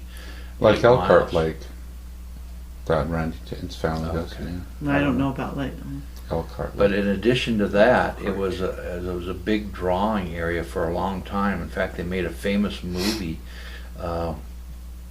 in the 50s, I believe, with Marlon Brando, dealing with him playing a member of the motorcycle gang, the infamous motorcycle Hell's gang. Angels? Hell's Angels. Mhm. And Hell's Angels would come up to Bass Lake in real life once a summer and would gather there. It On was the that- other side of the lake. It was that big of a drawing area. People from all over California would come to this lake because of all the fun things to do. They had a little shopping center further down the lake where they had a beach area and a nice big wooden raft out there in the middle and a diving board off it, and the little beach area had ski rentals and boat rentals, and It just had everything. It was I guess we should tell. I guess we didn't mention when we said we went to Bass Lake, it was because Huey's parents had a house there. a cabin. They called it a cabin, but it was a house. And that was the other fun thing going, because not only did they have a cabin, but it was really a nice cabin, a big one, right on the road that goes around the lake. So you were literally right there on the lake. You could walk down to the lake in 5 minutes. And the other side was Yeah. more camping. The other side of the lake was more camping. That's where the Hells Angels, when they came, would stay. And But they behaved themselves. yeah, it was just an interesting lake, but it was fun for a lot of reasons. One, because there were so much things to do. Hiking was a great trip because, as Mom pointed out, they not only had the falls at the lake level where they held dances all the time, but if you hiked back up, you went up to the pools where you could swim around and dive into. And as you went further up the mountain, there was even a bigger falls that was a straight slide, a very steep straight slide down rocks into a pool of water. And you had to be a little on the brave side to take that slide. I never did it. I think we got Darlene to do it. Yeah, we got Darlene to do it. You did it. The only ones who didn't do it was me and Nature Boy. Nature Boy said his legs were too valuable to do that. So it was a lot of young, successful graduate kids who had time and money on their hands, who had a whole lake to play with, a boat to ourselves, a big cabin because Huey's parents weren't around. And there was a lot of drinking and fun and going out on the lake in the middle of the night to check out the stars and the Milky Way, things like that. And some people could only come up for the weekend, and some people were there during the week. So there was, you know, of his friends. So there was people coming and going, and the house was full of people all the time. But we were young, so you just slept wherever.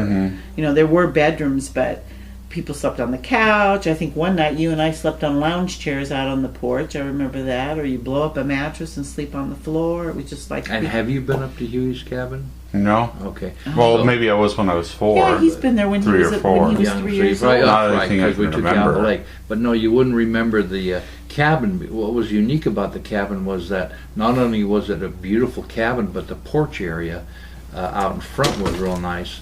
It had a huge, deep barbecue pit that we would barbecue, and yet right in front of the pit was the front lawn where we set up a croquet set game over the whole lawn, which was bumpy and sloped and really interesting to play croquet And there. of course, the road went right by there. So when the lake was full of people, there'd be people driving down that road, you know, partying and yelling, and the barbecue pit, that was the front yard of the cabin, except a big, huge deck, and it was perfect for sunbathing.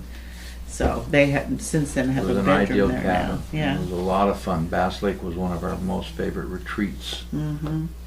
very, very. Get away fun. from the LA situation. Yeah. So that's basically our life during that time. And then Papa started talking about, he used to always say to me, well, if we get married someday, and then he'd always add, but remember, I haven't asked you yet. And then you would go, "Ooh." No, I wouldn't. And he'd say, I don't know if I want to stay in LA. He says, I think I want to, I'd like to either live in Oregon or Arizona. Very random selection. How did you come to that statement at that time? Between those two places? Yeah. Because they were adjacent to California. No, I had read about them and seen pictures. Well, you've of been in them. Arizona Been in Oregon. When I've did been you in go to Arizona? for I track went meet. track meet. Oh, okay. And I had gone to Vacation. Oregon for For the track same meets. reasons. Okay. So I'd seen both areas, and they're both beautiful. We knew we didn't want to stay in LA. The day we left LA, there was a, I guess we're jumping ahead though, we were talking about before we got married. Yeah. Before you even got engaged. So Yeah. you want to tell that story then? What story? The engaged proposal. Oh, okay. Go ahead. What do you mean? Go ahead, her. Oh, you want me to? Well, you're the one who proposed, right? Oh yeah, but she's going to give you the detailed blow by blow, but I'll give it and let her interject when she Okay. wants. Sure. Um, So I think the beforehand, you had in your mind at some point, obviously. I had, and it's always, as you well know yourself, a difficult time to decide when and how to do this, and I thought of this way of doing it, And the day started off with Jimmy and Linda being They were there down for the visiting us. same reason. Linda had a gymnastic thing going on, and Jimmy was hanging at the But apartment. what was the point in time that you had decided in your mind, okay, this is it, I'm going to... Probably a week before I did it, so it would have been around the beginning of September. Mm-hmm. The proposal day was September 5th. I always told Mom afterwards that the day I proposed was probably more important to me than the wedding day. Right, And we always celebrate September 5th that way too. right. Especially when you came around. And the reasoning is, for the posterity's sake, is that I felt that's when I committed myself to Mama for a lifetime. When I proposed to her, that was the binding contract right there. The wedding was just making it legal, which we had already lived together for a good 2 years and known each other for 3 years. So the wedding was sort of like okay, let's just do it to do it, make it legal. But in any case, on that day, particular day, Jimmy and Linda were down. I think Well, the week before you were saying, what anything particular that said, okay, I'm going to do this? no, just a feeling that it was the right time and that we. Had you already got a ring? Mm-mm. There was no ring involved. No, Okay. we got the ring later. Not big on rings either, as you know. Yes. Nothing on the hands, no watches, no rings. But that was partly because my knuckles have been broken so many times the ring couldn't fit over them. I just want to interject that Huey had said later that a few months before that he knew That it was getting close. that it to was getting proposing. close because he used to always tell me basketball's my first love. Never forget basketball's my first love.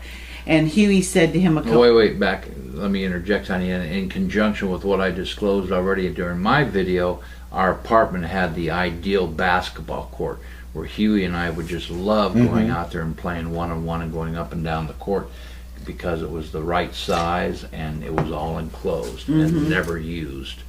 And You guys played a lot. that's what there. you're referring to now. I'm referring to when I was still down, because we still were under the illusion that I was not. We tried to give the illusion that I was still living with my parents, but I was at his place 90% of the time. So when I was at my parents', we talked a lot on the phone. We had it was free for us to call each other. We had some deal where we could call each other free. And when I was away from him, I wanted to talk to him all the time. So Huey said he knew it was a done deal when he said to Papa, "Hey, you want to go shoot some hoops?" And he says, "Yeah, but I'm going to call." No, actually, I said no, not right now. I want to go down and see Louise, and that's. I thought no, you were going to call me, or you said you were waiting for a phone call. Whatever By it the way, was. interested in Louise. But he said you were calling me Swede at that time. So Swede. you said, "Oh, I got to talk to I want Swede to talk. first, and then we'll go down." And Huey said, "Uh-oh, this is serious." So anyway, First time he put me ahead of basketball. yeah, that was a first. So go on with your thinking. And So anyway, I felt it was the time, and I can't remember the details of why I thought that at that time, other than the obvious that I love Mama and I wanted to spend my life with her, and it seemed like the right thing to do. So I thought out the plan, and it occurred, I believe, on a weekday, didn't it? It wasn't a weekend. I think you're right. And Huey was there in our apartment, living with us, of course, but Jimmy and Linda were visiting. She was And- down for another gymnastics thing. And I believe that day we went to a porno film, didn't we? They had a new one that just came out that was the It was a double feature. You probably know of it because it made such Double penetration feature. It was a double feature called The Devil in Miss Jones. Let me finish, okay? You're supposed to tap. It was the double feature wasn't important. I'm trying to talk about this one particular pornography film that was the big sensation outside the porno world. It had made national news because of what it was about. And in fact, they ended up making a movie about the star of that porno film. And it was called Deep Throat. And it was also the name subscribed to the guy who gave the information to bring Nixon down. bring Nixon down. So Deep Throat was the big name, and we wanted to go see it. But yes, it also had another feature playing at the same time. The Devil and Miss But Jones. Deep Throat was the thing that drew porno lovers and non-porno lovers to go see what it was all about. They were a little more classier pornos than your normal pornos, especially the ones they make today. But the funny thing about that whole thing, it was Linda, Jimmy, Papa, Uncle Huey, and me. And Huey and I spent the whole, I mean, we watched bits and pieces, but we spent the whole movie talking about his love life. He was having some problem with some girl during that time, and he, well, what do you think I What should... a conversation to have during a porno. Jimmy loved it, gave you everybody's impression. Linda was bored, and I was disappointed. I didn't think it was that well done. Back then, as Mom said, the porno films were full-length featured films, and this one particularly because of the name of it and what she did in the movie, as you can imagine. A description of Deep Throat. 13-inch kielbasa. Yeah.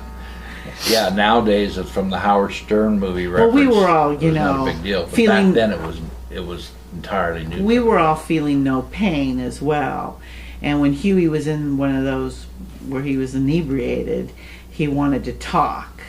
And so he was like, well, what do you think I should say to her? What do you think? Oh, here's what you should do, Huey. Blah, blah, blah, blah. So he and I were talking about his girlfriend situations. Yeah, right. But anyway, that was just a prelude of the evening to come, and so We went during the day to see it. right.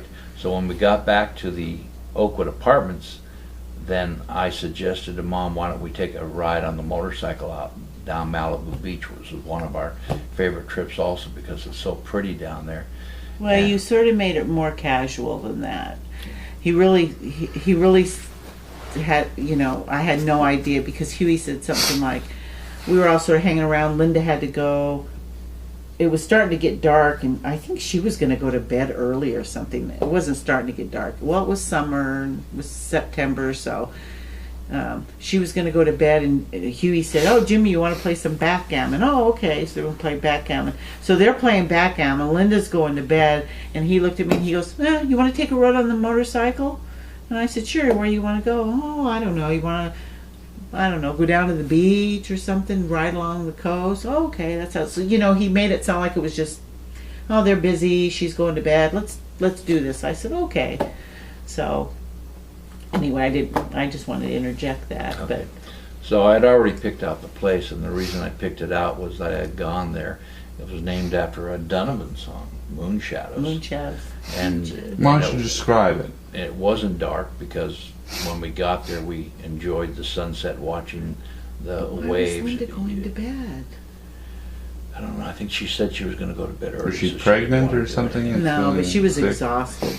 No, But, she couldn't have been pregnant. It was a real high-class bar restaurant right on the beach of Malibu in the high rent district, and Was it up higher on the cliff though? No, it's right on the beach. The Okay. attraction that got me to choose that place was I thought it was very romantic because you could sit at your table and have dinner or have a drink and literally look out the window with the waves crashing underneath you. Right on the Pacific Coast Highway. Right.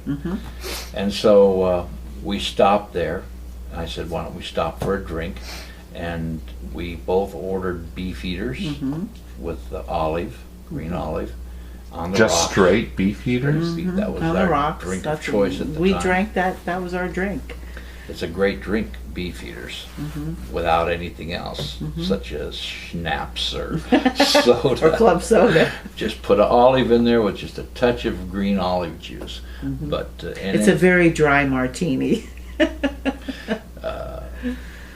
and No vermouth. I don't know if I beat around the bush or not. If you know what I mean. Maybe we finished the drink, and then I. Well, You said tell them you here. said I have something for you. Now, did you to discuss this with like the restaurant staff at all beforehand? No. No. Okay. The only person who knew what he was going to do was Huey. Jimmy didn't know. Huey knew. And so, he was always buying me little stuff like jewelry or something. Nothing expensive. Just when he worked at Arico's, he'd see something cute and he'd buy it for me. So this didn't seem out of the ordinary. He said, "Oh, I have something for you." So I thought, "Oh, what's he going to give me now?" You know. So he hands me this book, and I think, "Well, what's this?" So I open it up, and it's one of those books that has blank pages in it. And I notice he's written something, and he's not just written it; he's written it neatly, and there's just so many lines on each page. So I start reading it, and he basically says, like, a man comes to a point in his life where he's ready to give up the this and that, the bachelor. Well, any of you in TV land are interested in this book, we still have it, and James is now in possession of it in case we're dead. So, anyway, so then I turn, and he's saying all these things, and I'm reading it, and I turn to the last page, and it says, "Will you marry me?" And I'm in shock. I sit there, and I like stare at it for a few minutes. I can't believe what I'm seeing. And go ahead. Do you remember? Yeah, but you go ahead. You're And telling he it well. says, "Well?" As in, do I get an answer? I was Wow. your mother was without words for the first time in her life. Lost for words. Lost for words. And of course I said, "Of course, yes," you know. So we hugged. She was crying. I was crying. People in the restaurant thought we were nuts, but we didn't care. So he tells me on the way back that Huey knows that he was going to propose. And I said, "Oh my gosh, I had this whole thing planned, blah, blah, blah, blah, blah." So when we get back to the apartment, there's Jimmy and he are still playing backgammon. And Huey's acting all cool. And I just walked over to Huey, and I bent down, and I said, "I know that you know." And with that, he jumped up, and the whole backgammon board goes flying in the air. The pips went flying all over. And he jumps up, and he gives me a big hug. And Jimmy's like, "What's going on?" Maybe he was losing at that time. That was also an excuse. And Jimmy was like, "What's going on? What's going on?" And we told him too, and oh, he was happy and congratulated us. You know, off the subject, we talked when you videotaped me earlier about Jimmy's strength, how Oh, strong my he was gosh. without weightlifting. And an example of that struck me right then, because right about that time, in fact, it might have been one of the first times you met Jimmy. The first time, one of the first times I met him, it wasn't the first time I met him because I had seen him, but it was early on in the relationship. We were in Santa Maria, and we went to this softball game. They had great softball and baseball parks in Santa Maria, and I think we went there because and Huey was with us, but anyway, he was sitting on an ice chest when we walked up to him, and in a sitting position, he turned around and said, "Hey, doll," and he grabs me like this and lifts me up in the air and puts me on his lap like that, and I was like, "Whoa!" I mean, he was strong. Yeah, that was just with his upper body. Upper body. Was he already involved with alcoholism at that time? I don't know. He didn't seem like it. No, I don't think. But he might have been, but it wasn't out of control like it got later. It was typical for the time, appropriate for the time. Right. But Mom says something about the fields that I tried to emphasize in my video, how the culture in Santa Maria was all sports accented. They had fields and fields of football and baseball and basketball courts all over. You couldn't go 2 blocks without finding that. Grassy area in El Camino was just unbelievable. I'd never seen such a large grassy area. So then you decide to get married very quickly. Well, the next day we decided we took a lot of walks on the beach. We liked going down to the beach and walking, and so we went down to the beach. And so I said, "Well, when do you want to get married?" Because most people are engaged for 6 months or a year or even longer, like you and Randy were. And he says, "Oh, I don't think we should wait. I think we should get married as soon as we can." And so we started thinking about it, and he says, "You know what we should do? We should get married on Halloween, because we met on Halloween, and I'll never forget that date." So when we go back. With my fading memory, even at that age. Yeah. So we go back to the apartment and we look, and Halloween's on a Sunday. And we said, well, that's doable. We could get married on Sunday. People can come on Sunday. So That's how that day was picked. it was very quick. And I'm sure people were counting on their fingers thinking I was pregnant. But I said, well, I can wear my mom's wedding dress. She still has her wedding dress. And we could get married in our church. And why did you decide on the church? Just because short everybody notice? I knew got married in a church. Because Yeah, we just- got married and went through a wedding primarily for our parents and immediate family. Gotcha. If you had a choice, would have you gotten married in another location in the time? No, I don't think so. It was convenient. We needed a place. It was to do free. and both families were church people, Yeah, so they would want us to get married in a church. and we did it to please them, which is why most weddings occur. The biggest controversy was when we called the parents to tell them we were engaged later that day. There's another Phoebe anecdote. Yes. You're so excited and you're so happy and you want to share it with the family. And we called his parents and they're like, oh, it's so great. We're so happy for you. Congratulations. It's wonderful. Blah, blah, blah. And we said, yeah, we think we want to get married on, Halloween, October 31st. Oh, that's fast, but, it's doable and blah, blah, blah. So then we call my parents. I know where this is going. And Phoebe I was in tears by the end of the conversation.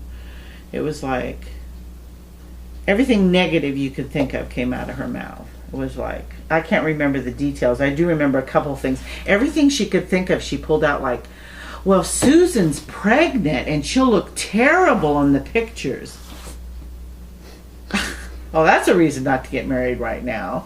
In fact, Carrie was born exactly 3 weeks after our wedding. But who cares? I mean, she was saying all this, well, I don't know if you have time to get married by then, and blah, blah, blah. And, I think she was thinking in her mind we were going to have a big, huge wedding, and she wanted all her sisters and stuff to come out, and they wouldn't have time. And The this wedding and that. was for Phoebe. That she was thinking through her Right. eyes. She was thinking selfishly like she usually did.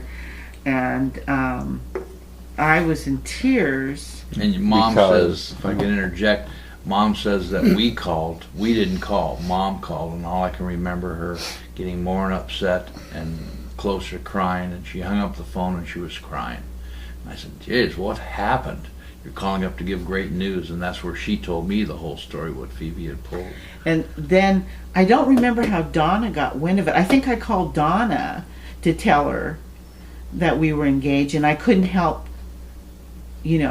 crying. And this was the one time my cousin, bless her heart, got involved, stepped forward. And she called my mom and sort of chewed her out. Yeah. What did she say? So long ago, I don't really remember. It's like someone calls you with good news, and Another Phoebe anecdote is She called up her aunt and chewed her out. Mm-hmm. Nice. I mean, as Donna would. I mean, she wasn't like vicious or yelling at her. She gotcha. just said, she called you to give you good news, and everything came out of your mouth was negative, and now she's in tears. And I think we had a problem with your dad on the phone too. No, around that was time. later on. Yeah, but I mean, before we got married, actually. No, Was it afterwards? that was when we decided when we told That them was we about were, Arizona. That's when we told them we were moving to Arizona. We'll get to that. Oh, I know. And Phoebe you wrote the letter. letter. Okay, well, Yes. let's And stop. your response to her letter was what got him to call. Let's Yeah. go get back on track. Okay. The wedding. Okay. So then, So- then then we had to break the news to them that we weren't going to have a big wedding.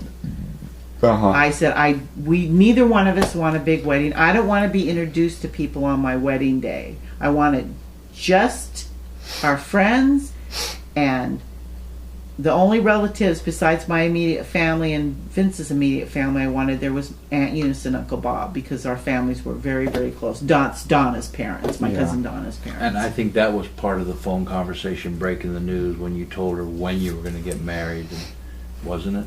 No, it was after that I told her we want a small wedding. And she was upset about that. She says, "Oh, all my sisters wanted to see you get married," and I said, "Well, they're not going to." And we Did sort you of, know these sisters well they all live in You know. Minnesota? Minnesota, Wisconsin, and Missouri. But I'd met all of them, but I did love Aunt Anita, though. She was on my mom's side, she was my favorite aunt. But anyway, so we sort of compromised. And she asked if she could throw us a big reception a month later. Uh-huh. And so we said that would be fine. Okay. So we were trying to decide where we could have a small reception, and she had a friend named Clara Kellner, who was, when my mom was an elementary school secretary, she was her first principal. And I think it was, we were over there visiting her for something else, and Papa said to me, "Gee, she has a beautiful backyard. Do you think she'd mind if we had our reception in her backyard?" No, I think it was more that she was over at Phoebe's and we were talking about the reception and she just offered it out of the blue.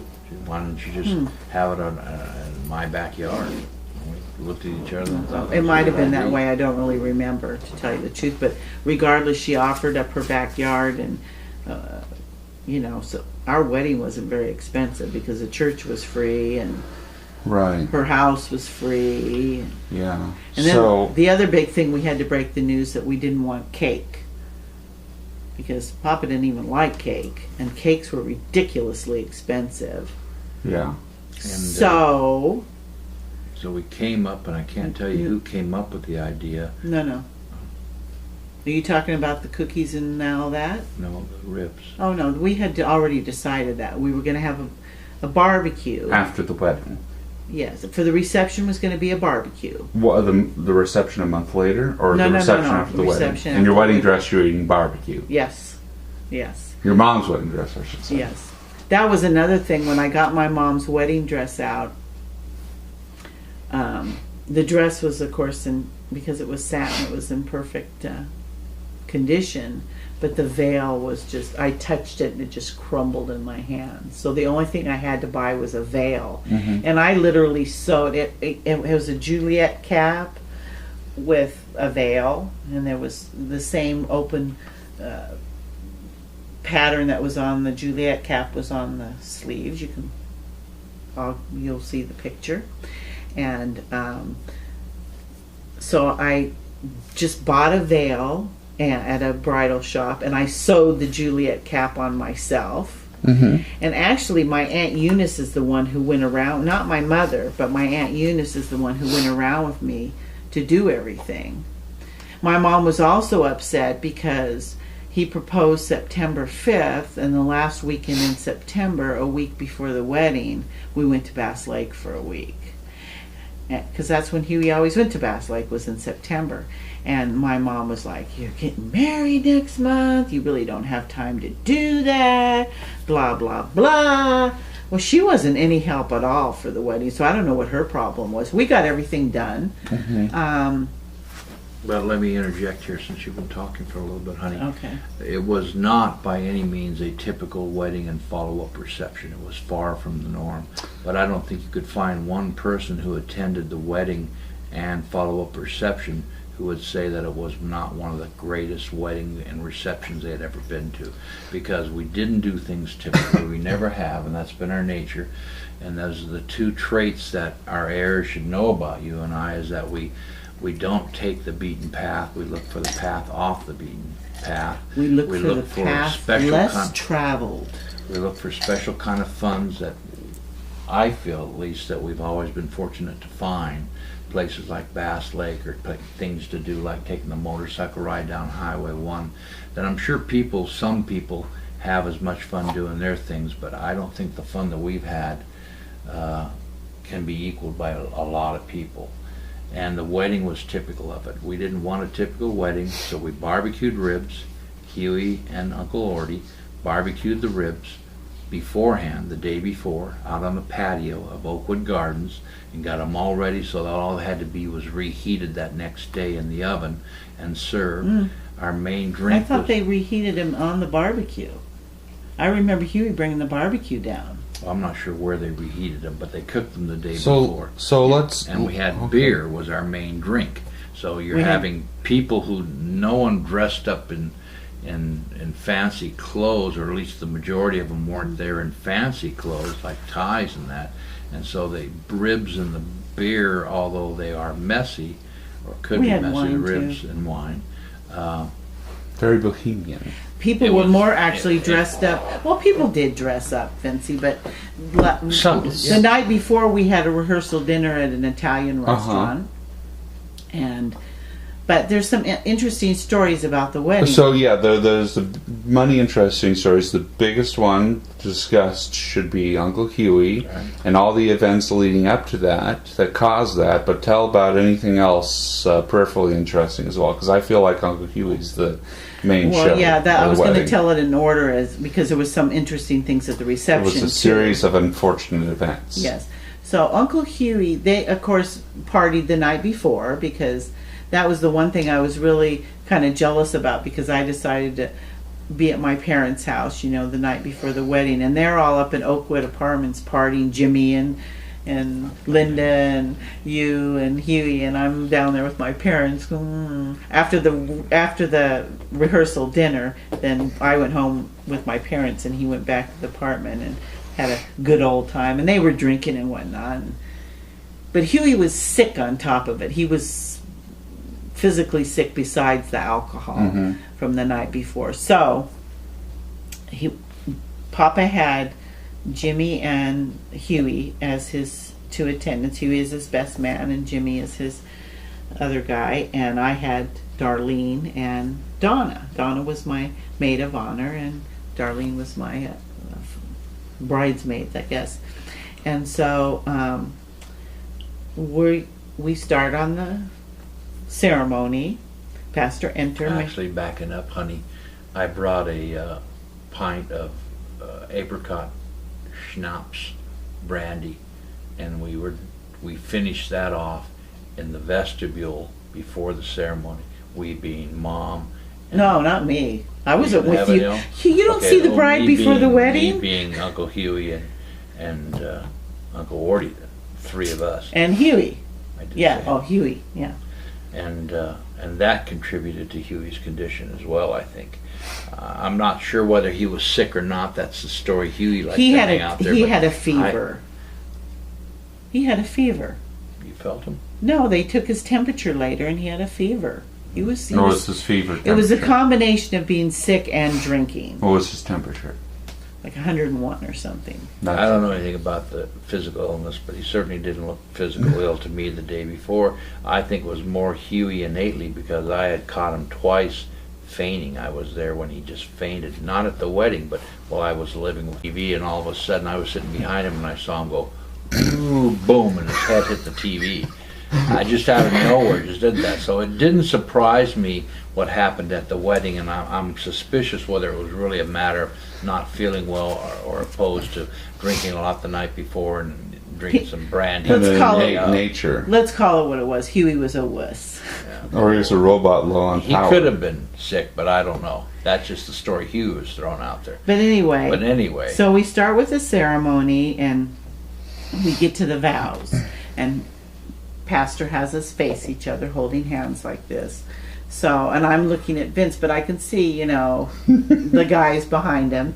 And he starts and he gets, he being the Pastor Enter is the one who married us, our family minister. Enter. Endter. Enter. And he gets maybe a third of the way into the vows, and all of a sudden out of my peripheral vision, well, it's not really peripheral vision, it's background vision, extraneous. Think the word extraneous. I see this body go whoop. I mean, there was no slumping down, it was just whoop like that, and everybody goes, oh, like that, and Huey's on the ground. And the pastor was more No, shocked than anybody. So then, Jimmy and Papa run over. I'm okay, because he came back right away. You sure you're okay? Yeah, I'm okay. So they stand him up, and he's standing there, and Pastor says, "Would you?" Pastor Andrew starts over again. No, he asked. He said, "No, that's right. He did. He started over on." He started over on the vows again. He started. Let me stop you right here. So, what do you obviously can't see? Did you sense anything going on behind you? Well, it was all the gasp from the. It was the sound and the gasp from the. So you had no clue. All of a sudden, everyone gasped. You're like, "What happened?" Yeah, he was on the ground. So we lifted him up, and like Mom said, I'm okay, and so. And Pastor Enner didn't start from the beginning of the ceremony. He started from the beginning of the vows. Okay. Right? So he starts his vows over Uh-huh. and gets about to the same distance, about a third or halfway through, and Huey goes again, falls down. So this time he doesn't fall. He, Face it's like plants? here he is, except backwards, and he falls again. This time he doesn't come to, and so Jimmy and I drag him to the side and prop him up on a little bench that's on the side of the altar. Someone checked his pulse, right? he was alive. Anyone even bothered to put a mirror under his mouth? But he was out cold, and they propped him up, and slumped him up. And Jimmy comes back, and Papa comes back, and Pastor said, "Do you want me to start over on the vows?" And Papa said, "No, just wherever you left off. Pick it up from where you left off. Pick it up where you left off." I want to get through this thing. So anyway, because we only had about 40 people. For the record, wedding. I don't enjoy weddings. So anyway, we finished the wedding, and we had a little group that performed. They sang. I didn't walk down the aisle to "Here Comes the Bride." I walked down the aisle to the Wedding song. No. I walked down the aisle to a classical piece that I can't remember right now, but it's the same music that Trisha Nixon walked down to when she got married. That's the president's daughter when they lived in the White Right, House. but wasn't our song the wedding song? Well, that's a song they performed during the ceremony. The same group that played that. And did they do Pachelbel's Canon in D?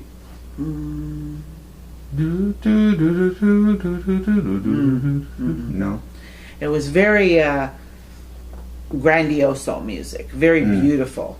And the two songs that they sang during the ceremony was the wedding song and "You Are the Sunshine of My Life." Beautiful songs. We request. Huey Well, they created the highlights. suggested the wedding song. This was a duo, two guys that performed a lot at weddings at the church. So, see, I wanted everything simple. I didn't want a lot of work. Like I said, I bought my own veil and sewed it on myself. And you had to get flowers. They had the church had a contract with a nursery that you had to get flowers from them. So my aunt and I went there, Aunt Eunice and I went there and ordered the flowers. I said, I need a musical, someone to play, and there was ladies in the church that, helped with weddings and stuff, and they recommended this duo, and I had them come over, and he suggested the wedding song, and I said, okay, that's a good one. And I said, do you know "I Am the Sunshine of Your Life"? And they said, yeah, they did. And so I wanted that played, and so that was the music that was selected. And so those are still two of our favorite songs, the wedding song and Stevie Wonder's "You Are the Sunshine of My Life." Yeah, and so then And the interesting aside, if I can interrupt, honey, is the fact that we had to use a photographer picked out by Phoebe, or no. He was a member of the church, though. Okay, and so we hired him because, like I said, I was trying to make everything easy and simple. Well, who do you usually use for the photographer? Well, this guy. Okay, let's have him. And we wanted the people that we invited there to enjoy the show, not to have to do work. So we didn't ask Tim, who was probably a much better professional photographer. Well, we said to him, we'd really love you to shoot the wedding, but we don't want you to be there as as a paid photographer. We want you there as our guest and enjoy the wedding. But he brought his But camera he brought anyway. his camera anyway, as he And always he took walked. way better pictures than the real photographer. The real photographer's pictures were horrible, most of them, and I couldn't even believe he was a professional thing. They Goodness, weren't Tim that took bad. You pictures. can look at the photo album. They weren't that bad. Fortunately, Tim took some real good ones. He took some good ones too. So, in those days, after the wedding, because in those days you don't see the bride before the wedding, and then we took a bunch of pictures, and then we all went over to Clara's house for the reception. And because we decided we didn't want a cake, Vince's mother and sisters were going to make other baked goods for people to have because they thought there should be some dessert. I don't remember who made all the side dishes though. We must don't either. have had someone buy those and bring those in. But my sister, So if we can, Vince's mom made some. She was really good baker, and she made some. Besides a cook, and she made cookies and stuff, and his other sister, helped her make those. But his younger sister, Rita Dale, also brought some brownies. Well, this that was had illegal material in them. yes. This was 1976. And yeah, I was going to bring up the story because this is the other highlight, I feel. And she didn't tell us that she had done that. We had no clue. Pot brownies, for those of you who aren't getting the reference. Right, pot brownies. Marijuana, Marijuana Well, which the is currently legal in Colorado. the funny thing was, and Washington. I found out after the fact that she had done that. But so during the reception, a lot of people had brought the gifts, and they brought them to Clara's backyard, and they were sitting on the patio. And I just figured, we'll just open those up when we get back from our honeymoon. But someone said, oh, no, you need to open those up now. You need to open those up now. So I start opening gifts, and I've never seen people so interested in watching someone open gifts. It was like I'd open something, oh, it's a toaster. Woo! Everyone was going, oh! And I'm like, what is... Remember, we even looked at each other a couple times. What's the deal?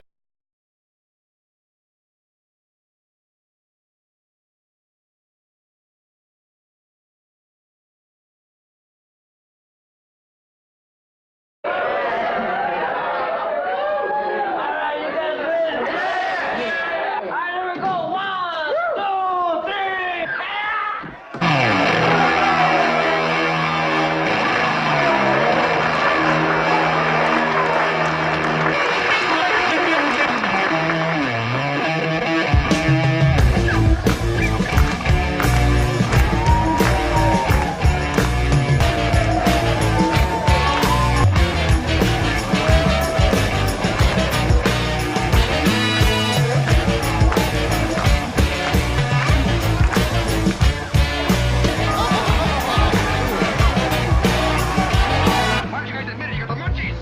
The munchies, right? So disgusting all my life. You're a disgrace to the force. You've let me down, boys. Harry, I do understand something. I am stoned. I am stoned. So go with it.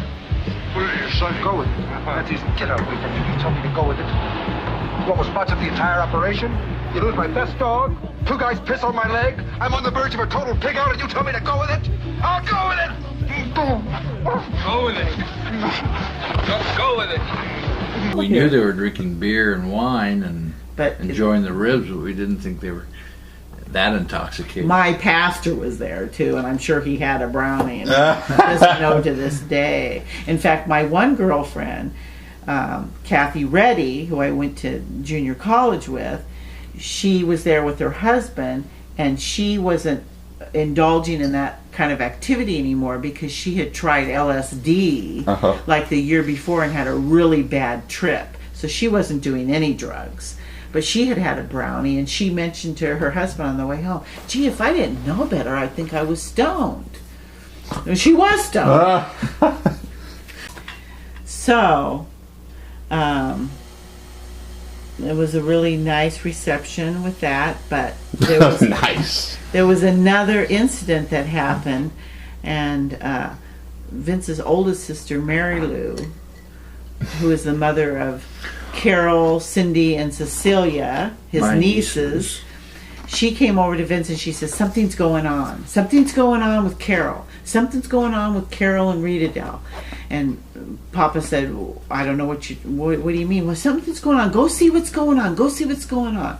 And they were sort of in a separate room and they were isolated from everybody, and Carol wouldn't come out.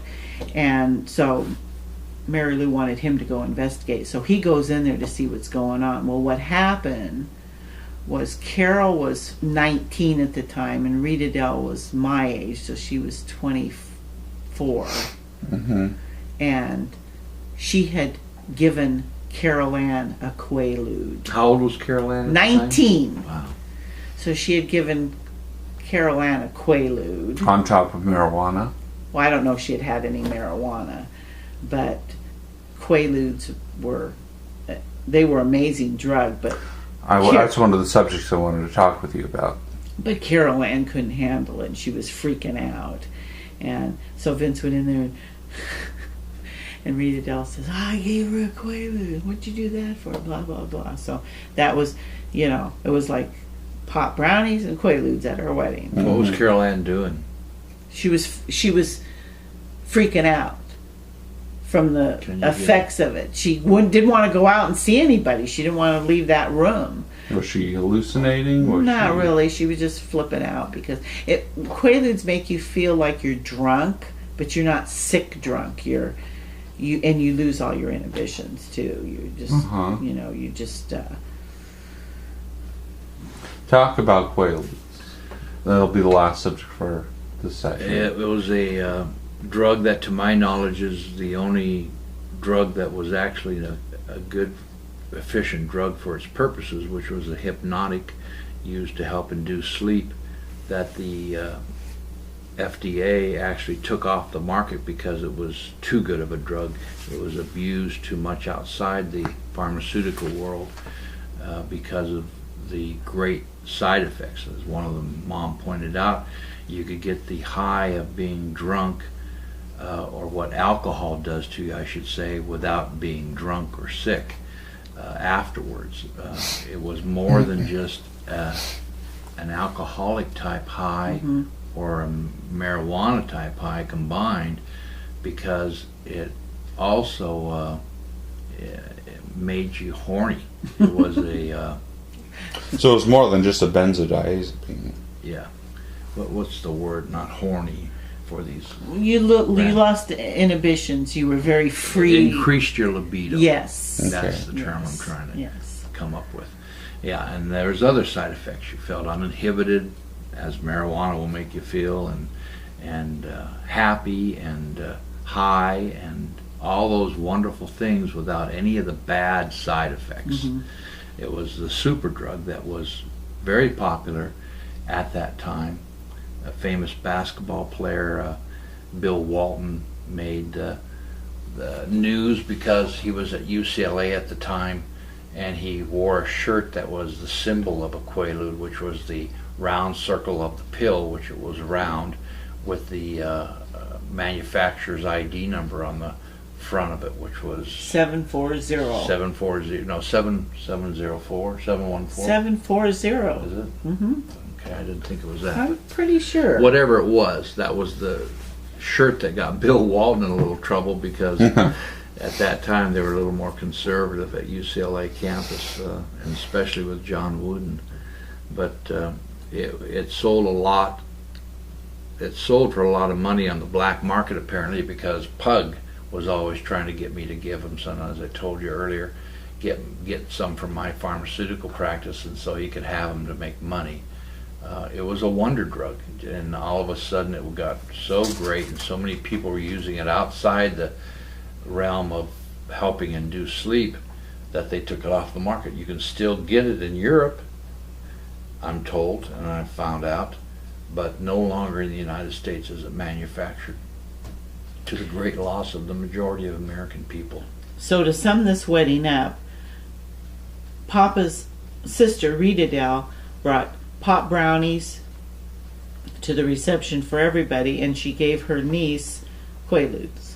And everyone had a great time eating messy ribs and drinking beer and sitting out in a backyard Beautiful watching backyard. Mama open her presents in front of everybody. But we didn't know at the time that there were pot brownies, and we were just like, what's going on with these people, and everything. And then later when we found out, we were just like, oh my gosh.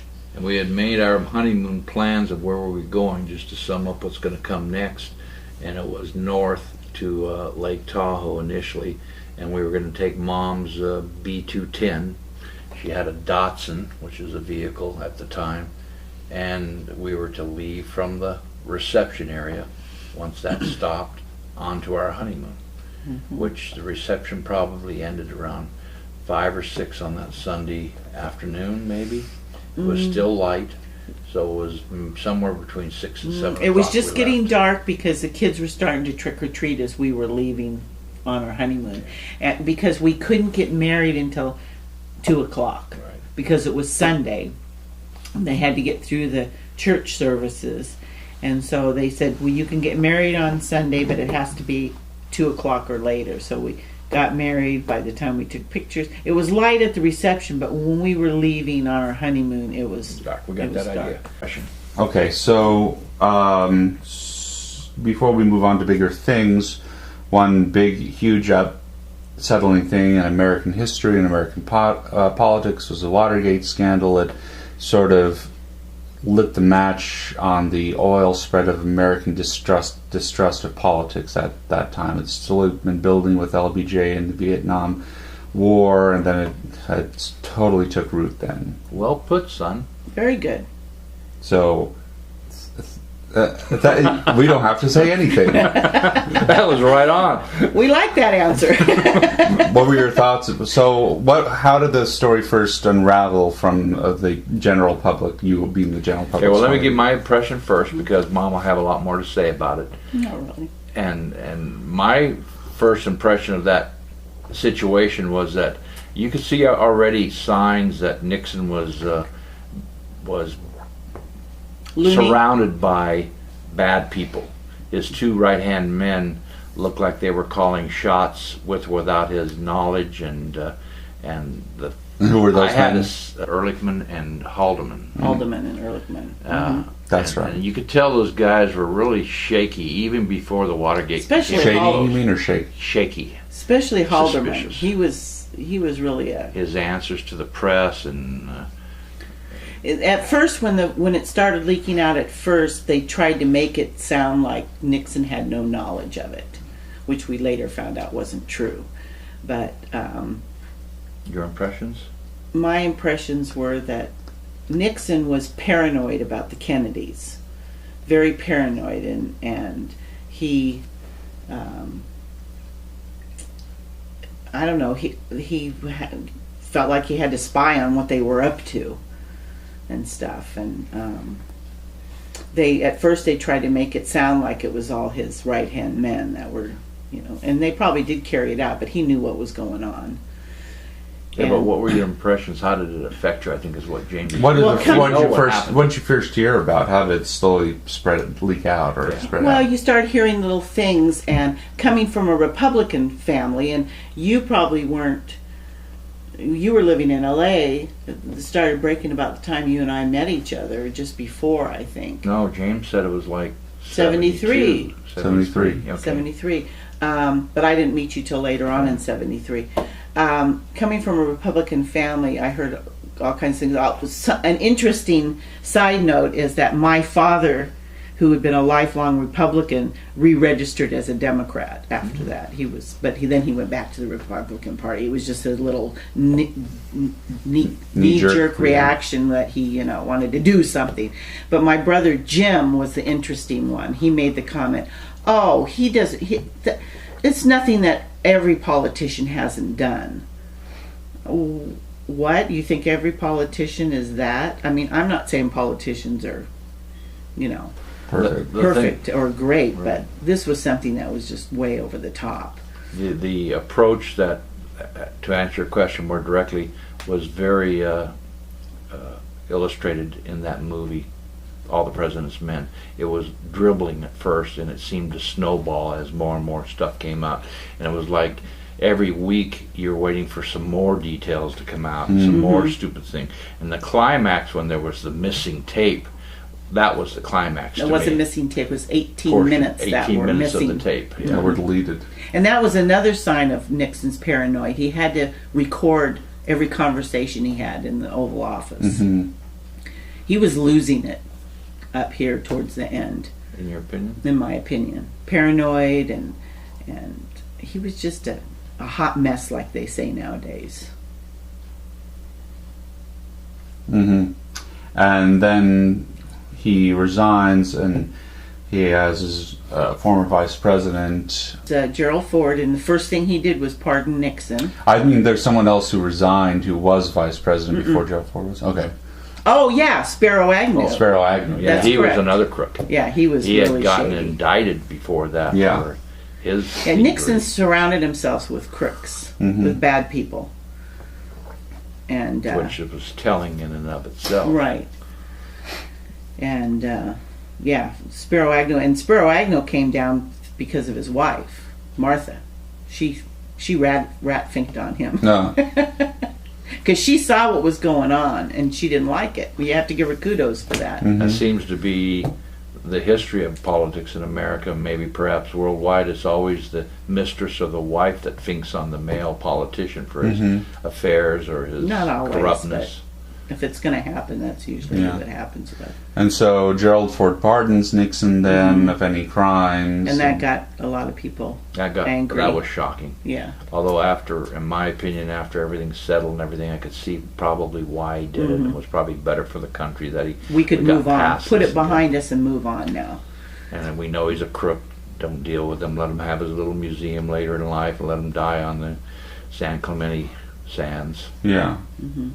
And you were a little older in 1976. I think 1976 is an underrated election because it sort of there was some controversy on the Republican side because Ronald Reagan had tried to challenge Gerald Ford, and the establishment kept him as their candidate. And on the Democratic side, it was sort of the reverse. The establishment thought was Ted Kennedy, and Jimmy Carter pulled sort of an upset in the primary. One, because he'd been campaigning for 2 years straight, and number two, because of Chappaquidda, probably. That did Ted Kennedy in. Yeah, people who would normally probably vote for Kennedy wouldn't vote for him because of that. And for posterity's sake, Chappaquidda was where he being Ted Kennedy. he was involved in this woman's death. He drove his car with this, obviously having an affair with her, and they went into the lake, and he swam ashore and left her to drown in the car, and he was never prosecuted for that. And he, in fact, didn't even report it. They didn't report Till the it next till day. So that was lame. When he And could his sober mom's up right. and whatnot, because That did him in, yes. that did him in. And Jimmy Carter came off as, he was military and straight shooter, religious man, and that appealed at that time. That appealed to the American public after Nixon. We wanted, they wanted someone who He was also a peanut farmer. yes, he was. And a he peanut also farmer. disclosed in a Playboy interview. That was after he was president. Yeah, though. but what was it that he disclosed? It was That he lusted after women. Yeah. Which every man, if they're honest, will admit that. yeah. Of course, the Republicans ran that as far as they could get it. He was a corrupt president. No morals. He lusts after women. Yeah. I lust after you, woman.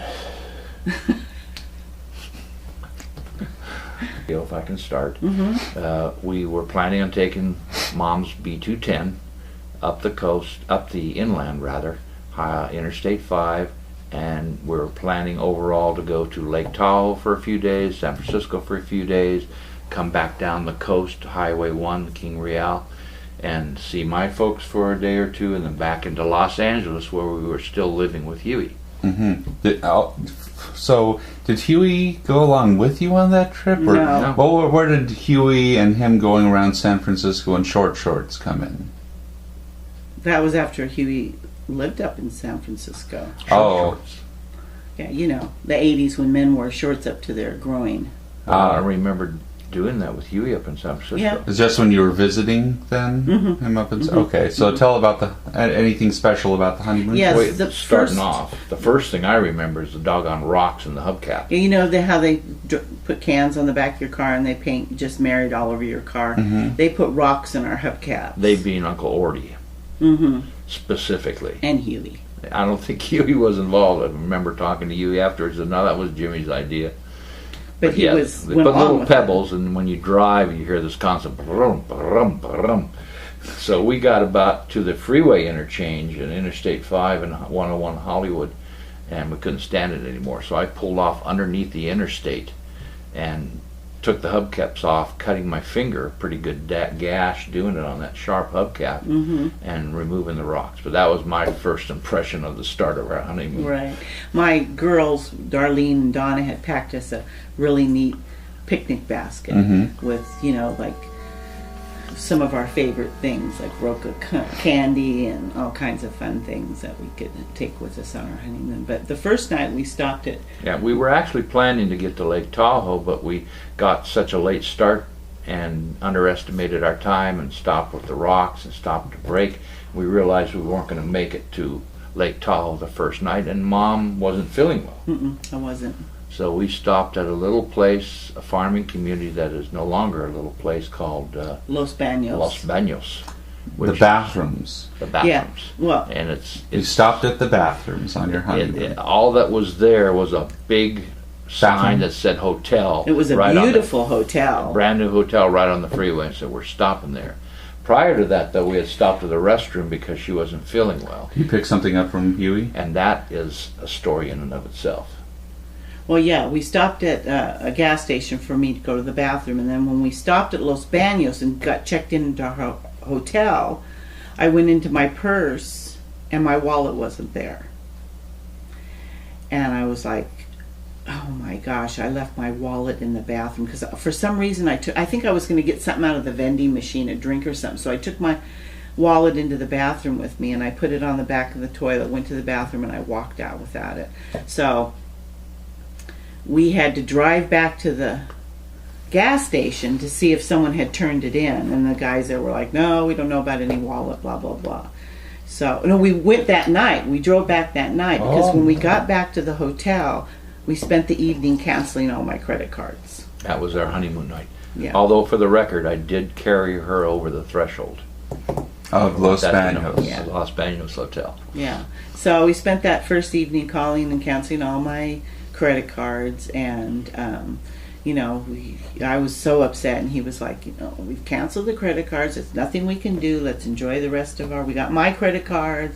It was really a no-brainer. It wasn't that big of a deal because I had to change my name on everything anyway and get new credit cards and new driver's license and everything anyway. So then the next day we drove to Tahoe, and because he worked for Rico's Drugs. Well, I'll go to that Okay, stuff you can- if you want to finish up on the first story. No, that's all I wanted to No, say. there's more to it. What? You ended up finding the person. No, I didn't find it. Well, I know okay. you didn't find it. You ended up Right, I got it back because what happened was after we got back from our honeymoon and I went back to work at Disneyland, I got a call from my supervisor, and he said, there's people that are trying to contact you that found your wallet in Los Baños. Well, not Los Baños, but up near there. And I said, oh, you're kidding me. And he said, this is their number, they want you to call. What happened was when they found my wallet, they saw my Disneyland employee card. And so they because you know your phone number isn't on your driver's license, so they didn't know what my phone number was, so they contacted Disneyland and they said, we found one of your employees' wallets and blah blah blah. So they lived like in Long Beach, I want to say. So I called them, and the lady said, yeah, you know, we must have come in the gas station right after you, and I found your wallet. And she said, I didn't feel comfortable leaving it with the employees because they looked kind of shady. And she Which said, they were. and she said, so I thought it best that I take it back and try to contact you. So I said, well, how many children do you have? And she says, oh, we have 3 children. And I said, okay. And so I went to Cash Control and I bought them Disney tickets, 2 adults and 3 children. And I drove out to their house in Long Beach. And that was my reward. I gave them the tickets, and they were the good tickets where any ticket went on any ride. So they did sell those to employees and people who had like worked for the schools and stuff like that. If you had a Disney card, you could get those. So anyway, so they were very grateful, and I got my wallet back, which was nice because I had my employee ID and all that. I had to get my name changed, but at least I had the original cards and stuff. Tahoe, I have to tell a little bit about my employment at the Sirico Brothers Drugs, which was located in Lawndale, and they actually had another drugstore located in Redondo Beach. They had 2 stores, and there were 3 Arrico brothers. There was Joe, the pharmacist, and Mark and Larry. And Larry was the manager of the store, and Mark, the youngest of them, was the assistant manager, and Joe was actually it was vice versa. Larry was the pharmacist, and Joe was the oldest of them who ran the store. Larry ran the pharmacy. And very nice. I had needed a job to support myself through law school, and I would literally every working day or every day I went to law school, I'd go down to Lawndale, south of Culver City, on my cycle, work there for how many hours, and then leave and go up to Southwestern Law School and then home on the Santa Monica Freeway. Can I interject something Sure. here? The nice thing about those years was because I was working, when I transferred down to Cal State Fullerton, I was working almost full time at Disneyland. Disneyland in those days was closed on Mondays and Tuesdays. And of course their busiest time was the weekend, so I had to work the weekend. And when they hired Vince, that's what they wanted him for, to mostly work the weekends and maybe 1 or 2 days during the week. And he had Mondays and Tuesdays off. And remember, Huey used to always complain because we'd party like Sunday night, and he'd have to get up and go to work, and Papa and I had those 2 days off. So. But aside from the drive on the cycle, it was an ideal job because they were very nice people and all young. Joe, the manager, was maybe in his 40s, and Larry was maybe in his late 30s, and Mark was my age at the time. And they're very nice people, and Italians, obviously Arrico. And I was able to study when I worked the late shift, so they didn't mind that, and I'd always come up with my law books, which Larry was acceptable to. But then I discovered that they were running sort of a bookie joint out of the Redondo Beach store. And by that I mean they were accepting and paying on bets, collecting and paying on sports betting, which was right up my cup of tea because I enjoyed sports and I enjoyed betting more than any other gambling, and I was always trying to master that. And so here was a chance to bet and maybe make some money, which I needed for law school, and I did in fact make a lot of money. And by a lot I meant maybe a couple thousand at least. And at one point I realized they owed me a couple thousand and I wasn't getting paid. And by that time I realized obviously these guys are Kind of connected. And that they were running a bookie joint, so they were a pretty good operation. But when I wasn't getting paid, it accumulated and accumulated until the point that it was a couple $1,000s, and I didn't want to make a squawk out of it because you had read or heard what happened if you messed with the mob. So I was just ready to write it off. But when they found out that I was getting married and I was quitting that job at a certain date, I think they came up with the idea of, why don't you go up, we told them we were going to Frisco, why don't you go up to Tahoe and we'll take care of the hotel for you. And so that's how the arrangement for going up to Tahoe came about. We weren't sure what we were getting other than the name of the hotel, which I don't think we had a good feel of what hotel that was or what it looked like, nor where it was situated. Was it on the Nevada border side? Yes. Well, was Yeah. it? Yeah. Because it was gambling. Right. Actually, I had apprehensions that it was a little dive that they were just going to throw out $100 for and get rid of their $2,000 obligation to me for that reason. But as it turned out, it was a real classy hotel, and we got the honeymoon suite, the top suite, and everything was comped. And in addition, we walked into the room and there was this big bowl of fruit waiting for us, and what else? Nuts and all kinds of. Niceties. The only downer at that time And you was could see, we had a big Oh, yeah. balcony, and you could Big see the balcony. Lake Tahoe from our window. golf It was course, just- pool below us, golf course It was beautiful. next, and then the blue Lake Tahoe after that. So it was just beautiful stay, except for the downer that you still weren't feeling too well. Yeah, I had some kind of bumps on the, back of my throat.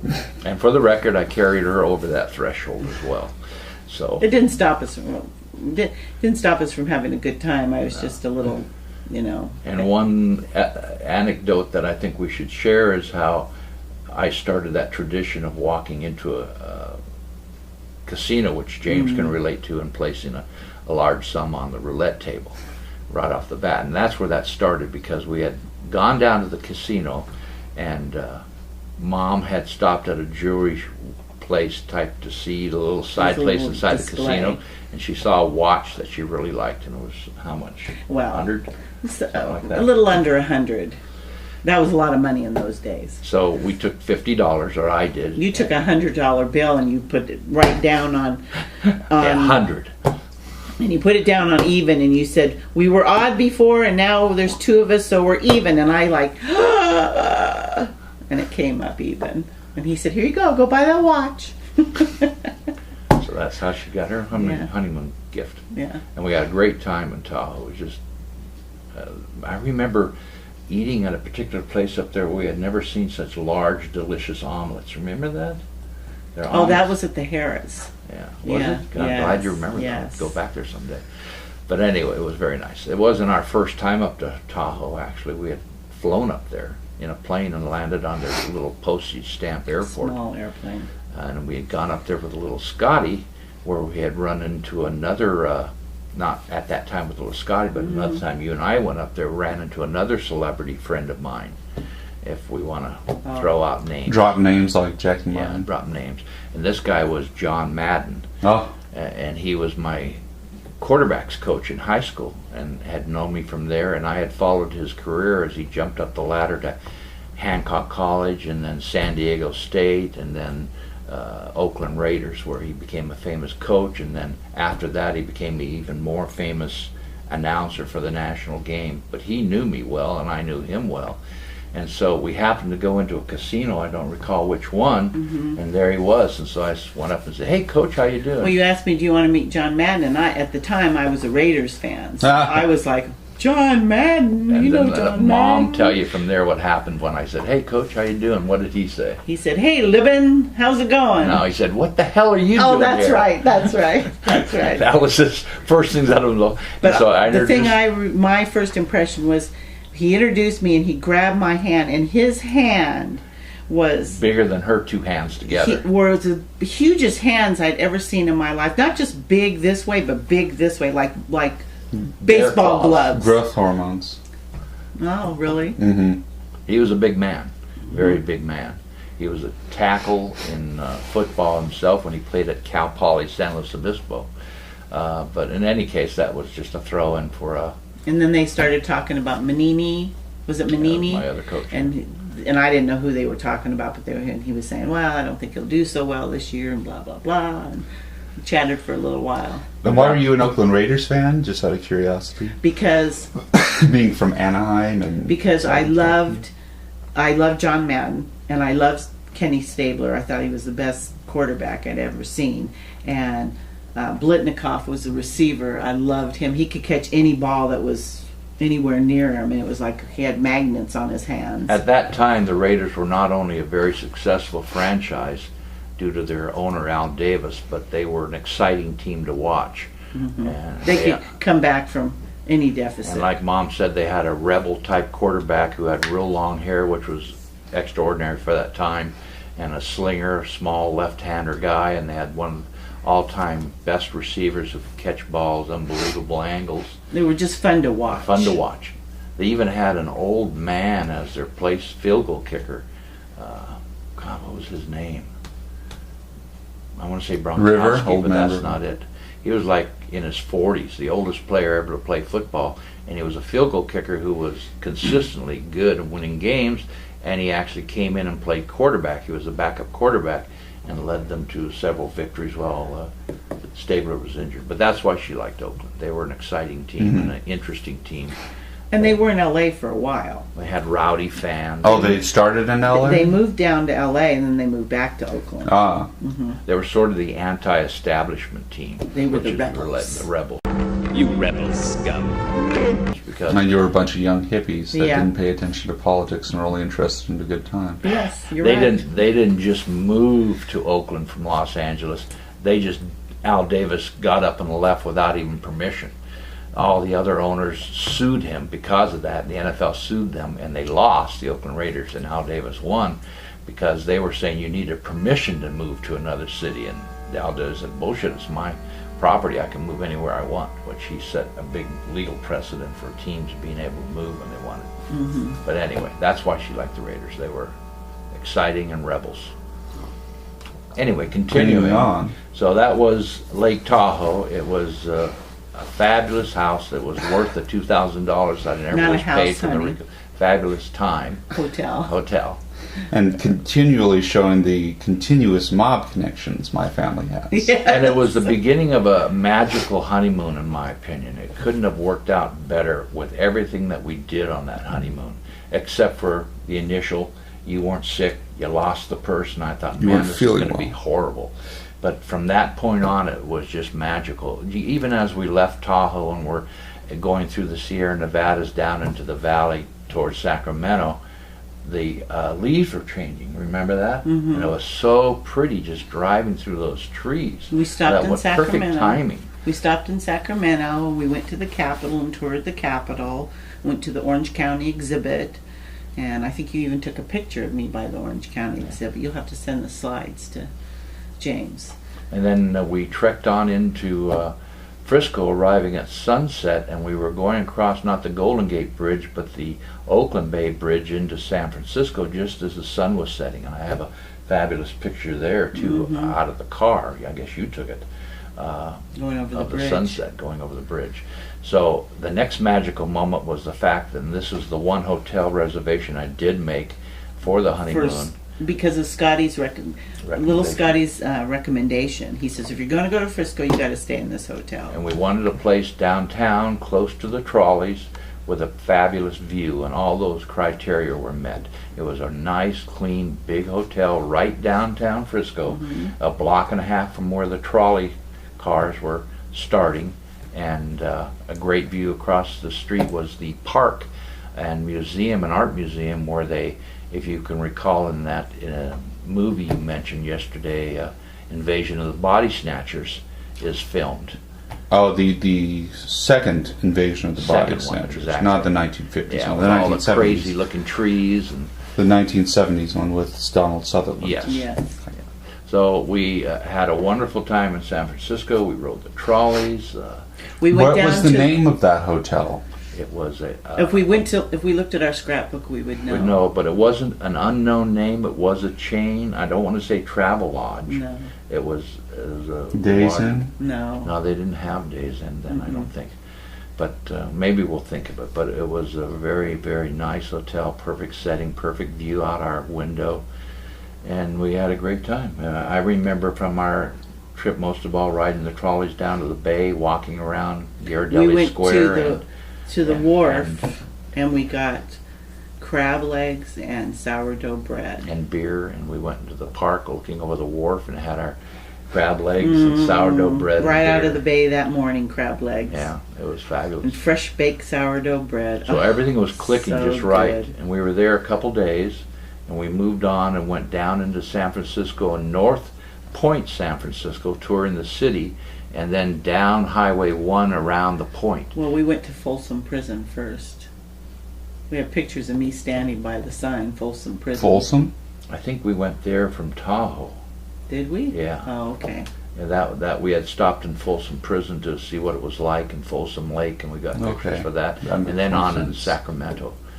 And then we Oh, I started didn't off. realize it was- We started off down the coast, Highway 1, stopping in Santa Cruz and seeing the boardwalk. And there was an interesting anecdote there that Mom would be glad to tell you. Probably sure. her version of it. He wanted me to go on the Remember, roller we're talking to our coaster. ears. Don't badmouth me too much. I'm not bad mouthing you. It was kind of me. We were. He wanted to go on the roller coaster. Let's explain what the boardwalk in the boardwalk Santa Cruz is. Well, I think most people know what a boardwalk is. These kids may not. Yeah, might not be there anymore, but Santa Cruz is a beautiful little community on the coast, beach. a beach community. It was sort of a hippie type settlement. Big Sur was the big 60s hippie settlement just south of it. But in Santa Cruz, they had what they called the boardwalk, which was really an amusement park combo beach. So they had surfing and beach activities right there off the boardwalk, and yet you could go onto the boardwalk and go into amusement rides like roller coasters and all sorts of. It was a large amusement park, which you know because you've been there. So go ahead, please. So he wanted to go on the roller coaster, and I, of course, did not want to go on a roller coaster because I don't like those drops. At that time I liked fast rides, but not a lot of drops. And so I finally agreed to go on it, and we're going to go get on it, and the front seat was available. And he goes, come on, let's sit in the front seat. And I'm like, no. And he literally had to drag me. And I was fighting, and everyone's looking at us, and he's pulling me and dragging me and made me... Oh, come on. Now, that's what I'm talking about. I wasn't pulling you and dragging you, okay? Well, you were. And we got... No, Vincey! So she was doing that, definitely. I don't want to go. She was sitting down on the ground, and I was trying to reach her and say, come on, I did not sit down on the ground. You were on the ground. I was not on the ground, but you were dragging me as I was trying to fight. And so... She went. I went. She was a good sport. And we went on it, and I was not happy, though. I'd like to interject a sidebar here, if I could. Roller coasters made me think about my mom. And this is interesting, too, that you might want to have for posterity's sake. My mom always loved scary movies and roller coasters. Those were her two passions growing up in life. And she had 4 kids, 3 of whom hated both of those, like their father. All the girls didn't like them. Like my dad. But I was exactly like my mom. I loved scary movies and I loved roller coasters. So as a consequence, even as young as age 7, 8, 9, if there was a Frankenstein or a Dracula movie on TV at night that my mom would stay up watching, she'd come wake me up and say, would you like to watch this with me, Vincent? And of course I would. And I remember many times I get to go out from waking up and go watch a scary movie with my mom. With regard to roller coasters, living in Pittsburgh, they have a famous park called Kennedy Park? No, not Kennedy. What the heck was the name of that? Keesar Park. Whatever the name of it was. But it was renowned nationally because at that time it had not one roller coaster but 7 roller coasters within the same amusement park. One of which went all around and in and up and down the hills of Pittsburgh, actually giving you a nice relaxed ride and a panoramic view. 2 of which raced each other. I even remember their names, the Jackrabbit and the Comet, where they would start the same time and see who finished faster, see who could go fast enough, which I thought was thrilling. And of course my mom and I went to that Kennywood Park, that was the name of it. We went there many times just ourselves, and not only that, but we would take side ventures, her and I, to ride roller coasters. She took me to New York so we could go on the Coney Island roller coaster. We went to Chicago to ride their roller coaster, just me and her. And we went up to Santa Cruz to ride the roller coaster when we moved to California. So that's the kind of person my mom was. She'd take off on adventures, and I think I got a lot of that adventurism from her. And that's why It's hard to scare a German. Because my sister-in-law, Susan, and her 2 kids, Carrie and Don, same way. My brother won't go on a roller coaster, but they'll go on any roller coaster. So anyway, And to continuing this on day, our trip. Susan will too. She loves them. So we spent the day, or a good portion of the day, in the amusement park and slowly made our way down the coast, To Highway Santa 1. Maria. No, I don't think we made it all that day. Oh, not that day. No. I'm trying to remember where we did stay on our honeymoon. Was it at San Simeon Hotel? I think we stopped at San Simeon and went to the Hearst Castle. Went to Hearst Castle, all of which you know, but I guess the camera and the viewers aren't going to know. But the Hearst Castle was a famous castle built by Randolph Hearst, a newspaper magnate around the turn of the century with all of his wealth, and he brought in famous and expensive furniture and furnishings from all over the world to house this. And Well, it wasn't that expensive. That's why he was able to bring it in. Europe was in financial crisis after the World War, and so they were selling off all their history very cheaply. Right. It's like, you know, churches that were destroyed and stuff like that. One of the walls I remember in the Hertz Castle was this beautiful wood wall with these seats that came out of it that were attached to it, and it looked kind of strange in a home, but it came from a church. And he had ceilings that were from, you know, churches and stuff, and yeah, you're right, he got them cheaply and Right. shipped them over. And it's built up on a mountain. built up Yes. on the mountain that you could see from Highway 1. And after a while, he used it to entertain his Hollywood friends, and his girlfriend was a Hollywood celebrity. And after a while, after he passed on or got older, it grew burdensome financially. The taxes And were the too high taxes for were the too high family. from California, so they ended up giving up the castle to the state of California in relinquishment of the taxes that were owed on it. And that's how it became available to the public. They opened it up to tours, and it The has family been like still that ever owns since. part of it, though, and has the They, rights. I they think they do. do. And not only that, he had an array of different animals living on that property because it was way up on a hill and all this grassy area. He had llamas and Yeah, exotic animals. sheep and zebras and all kinds of animals like that. And another sidebar, since you're interested in our impressions of political movements, his granddaughter, Patty Hearst, was involved in a political, I guess you'd she was call it, kidnapped and She held was- for ransom. by The revolutionaries. San Simeon Army, they No, called not the themselves. San Simeon. Wasn't that it? What were they called? They were at that time of black revolutionary groups. They were a few of them, not Weren't just they part of these. the Black Panther? They were offshoot of the Black Panther. That was the largest known. They were group. going to take over the government, supposedly. This was the radical side of the Martin Luther King opposite side, Malcolm peacefulness. X. Yeah, Yeah. and this radical group kidnapped Patty Hearst, his granddaughter, and held her for at least Oh, it was 3 months and 3 months months, and it was it was in the news all the time because they had a picture of her actually robbing a bank. with them. With them. Holding a big. And as a consequence of the capture of her and the trial, they developed a legal defense called the Stockholm defense, where they Stockholm syndrome. where they had come up with studies showing that people held in captivity became Sympathetic to their sympathetic captors. to the captors. For survival, the human instinct of survival. You eventually start sympathizing with your captors to. I'm sure your mother will talk to you about it a lot. So they ended up capturing the people that captured her. She went to trial because of her involvement with them. She was acquitted, and she ended up marrying the security guard that was assigned to watch her during the trial, right? But that's a little side note. That's Patty Hearst, granddaughter of the great Randolph Hearst. Yes. So Little- then we left San Simeon, which is about an hour and a half, almost 2 hours north of Santa Maria, and halfway down the coast, and trekked on into Santa Maria, where my family resided, and spent a day or two with them. I think just a day, just a night. We left the next day because we both had to get back to work. Yeah, I was down in Los Angeles and back to work, but it was a most magical, fun. Again, I keep coming back to that same word, fun. But I feel so blessed that we've had so much fun in our relationship and our time together. It's been really a fun time. So this was another thing too. We didn't plan this, but it worked out this way. Is of course we didn't have to pay anything in Tahoe, but in California at that time, after October, they consider that the end of the what do you call it? Vacationers seasoning.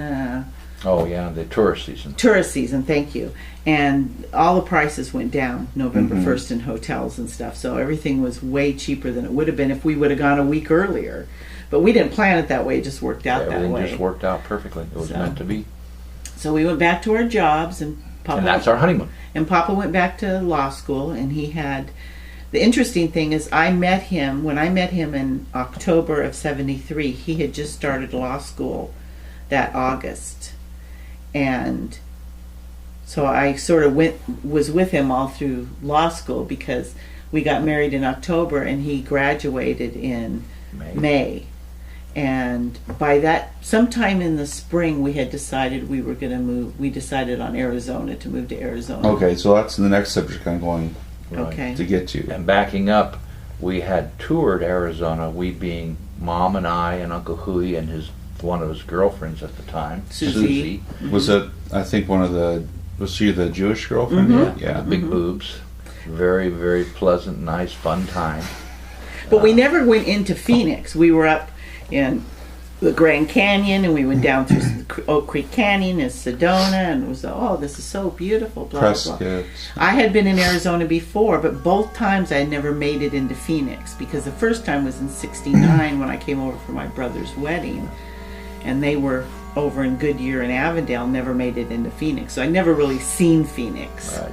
We took the back road off of Prescott Mountain and down into the desert, and at Wickenburg we veered off west to the highway at 10 and back into Los Angeles. Right. So we never quite got to Phoenix.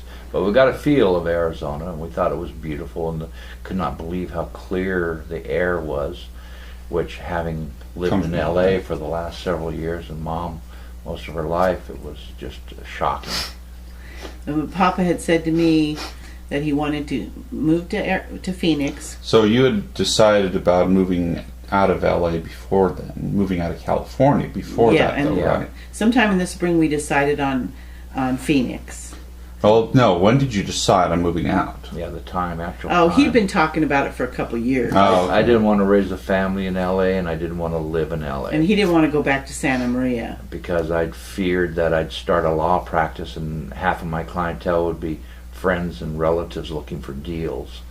So I wanted to have a fresh start in law, and we didn't want to stay in Los Angeles, even though we were most familiar with that area, and even though the Central Coast was beautiful. And I thought, well, Oregon was just absolutely beautiful when we went up there. And when did you go up there? Well, we during didn't. track season. Oh, that's right, you said that. And Arizona was beautiful too, so we decided the heat rather than the rain. And on the day we left Los Angeles, they had an ozone alert. We thought that was very fitting, that on the day we're leaving, they were telling people that they couldn't go outside or shouldn't go outside, and the kids in school weren't allowed to recess. We thought, this is great. They were leaving this mess just at the right time. And we came. Now, before you go on, there was a couple things to talk about. One of the reason, I think, was you mentioned about earthquakes. You tired of earthquakes too. Right, and I left out a story when I was in college at Cal-Lu that, like I said, we were living in the McAfee dorms that were converted apartments. And at that time, this was before Janet got married, so it was our first year in McAfee. And it was Janet and Darlene and I that were, best buds and roommates. And we had gone to a drive-in the night before, and it was a movie with Lee Marvin and somebody else, and we thought, this has got to be a good movie because of the two stars in it. And it was the worst movie I had ever seen, and so we started just talking and not watching the movie. And the subject came up, what would we do if there was an earthquake, being on the third floor? And we heard we'd been trained in all the thing, and we said, well, probably the best place would be to go to the bathroom. They always said the most secure place is underneath a doorway because it's more reinforced, and you wanted to be away from windows and this and that. And so we said probably our bathroom doorway would be the best place. So it was ironic that we had that conversation, and in the early morning hours the next morning was the big Sylmar earthquake, and that earthquake started and woke all three of us up. And Do you remember what the magnitude was? I don't know. 6.8, 6.3. No, I think it was 7 something. Was it that high? It was a big one. On And a Richter scale. And he's looking it up. Wait a minute. Sylmar was, so you have the foundation, honey. Yeah. It was located north of Los Angeles in San Fernando Valley. How do you spell that? Sylmar. Like the Selmar earthquake. Like what? They name earthquakes too? That's what Well, it's a famous earthquake in California because it was one of the bigger ones. And that's what the epicenter. But anyway, where the epicenter was. the earthquake woke us up, and all three of us screamed, "Run to the doorway! Run to the doorway!" And so, if you can picture this, the three of us standing in this little doorway, we had to stand sideways, and we're holding on to each other, and things are flying off our shelves, books are flying off the shelves, and I had a big bull bank.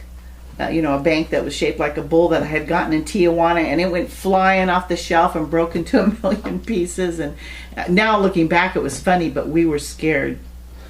San Gabriel Mountains, 6.5 or 6.7. That's not the Selmar, though, is it? Yeah. Oh. It was a 6.5, 6.7, which is high.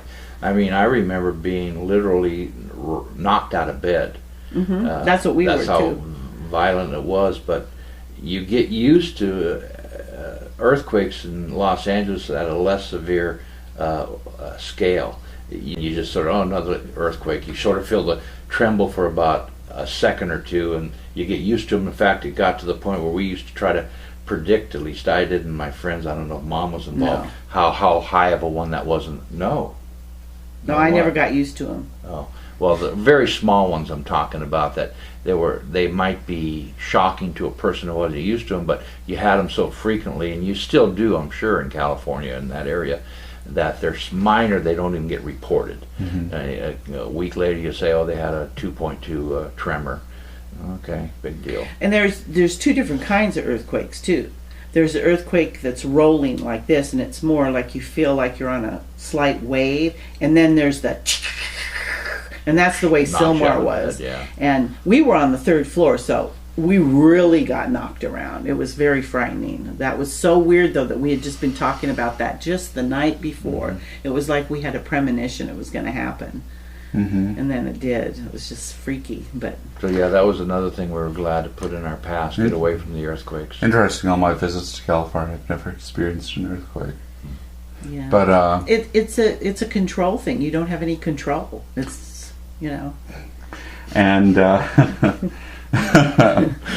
says something about you. And you mentioned something interesting in your notes. Probably the most difficult part, maybe, was I hated leaving my job at Disneyland. I did. I love that job, and that was the one thing I not regretted, but was sad about leaving. And why did you love it? Because I we had employees there like myself that were working and going to school, and when they graduated they couldn't find a job that paid them as much as working there, so they stayed working there. Some of them even left and came back because they liked the freedom, they liked the way we were treated, they liked the pay, they liked the benefits. As another indicative of how great a job it was, they had people who were there actually when the park opened. They called them day oneers. Day oneers, yeah. There was a group of ladies who had started there, the day the park opened, and they were still there. It's a job that college students during the summer would love to have applied for and got, and they did, and they didn't get the job. There was so many people trying to get on as employees at Disneyland with credentials, college degrees even. That's what I just said. They go there during college and get their degree, and then they go apply for jobs in their area, and they said, I can't make the money I'm making here. So they stayed. Or like I said, some of them left and came back. I was trying to show that the jobs are so valued that you couldn't even get them often, even with great credentials. They were scarce to come by because everybody wanted to work there. But anyway, so I'm sort of sad about that, and leaving my friends there. So one thing that was a point of contention was moving. Were your parents? Oh yeah. So sometime in the spring, we started telling our parents that we were going to move to Arizona, and of course, once again, His parents, how did they react? well, Just like the wedding announcement. Okay. you got to do what you got to do. It's your life. It's your decision. And we're happy. And they for moved out eventually to Phoenix, but what year was that? Well, we could get to that later. Okay. It was when you were 4, Okay. so 88, So anyway, 3 maybe. so once again, Phoebe started in on her antics, and she wrote us a letter saying why we shouldn't move to Arizona. She was like, oh, here you have connections, talking about him when he finished law school. Oh, here in California you have connections. And I know a lot of judges. We had one judge that went to our church. And the kicker was her last line. And the roads in Arizona are terrible. Which may have been the only one thing that she was semi-accurate about. And so, Papa being the way No, there was more than that to it. I got implied that I was a skunk. Don't forget that part. That was I think it was a snake, wasn't it? Skunk. Was it a skunk? Well, the way that came about was she equated her brother-in-law, her sister's husband, daughter, married a chaplain who was actually swore in a couple presidents, and he was at the Naval Academy, and he was a chaplain at the Naval Academy, and he took a position in Europe, and so they had to move to Europe. So my uncle said one time, he said, you have a daughter, you love that daughter, you raise that daughter, and then some skunk comes along and whisks her off to Europe. And that was the quote in the letter. So he was the skunk who was whisking me off all the way to Arizona. Ooh. 6 hours away. But anyway, so Papa being Papa, he took the letter, he took the letter, and he made like an outline and addressed all her concerns, and sent it to her. And my dad was still traveling at the time, and he came home from one of his... Excuse me, is that how you would term what I did? Addressed her concerns?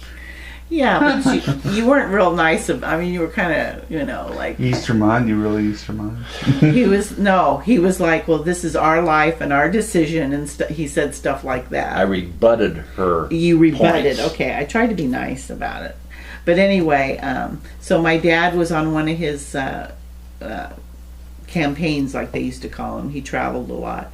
And he came home and... Saw the letter. No, my mom, she claimed she wasn't going to show it to him, but, she wanted to. And she was pouting around, and he knew something was wrong. What's wrong? Nothing, nothing, nothing. So she finally showed him the letter. Where are you getting all this from? I'm getting it from my dad. Okay, he disclosed it to you. Later, he disclosed me. So what are some of the things you wrote? Mom, I'll have to tell you. I think we even saved that letter. Yeah. Like when she was saying this and that and this and that, he was saying, this is our life. We're married now. It's our decision where we live. And then every point he would say, see above, see above, see above, and stuff like that. Once again, our life and stuff like that. I pointed out it was only 6 hours away.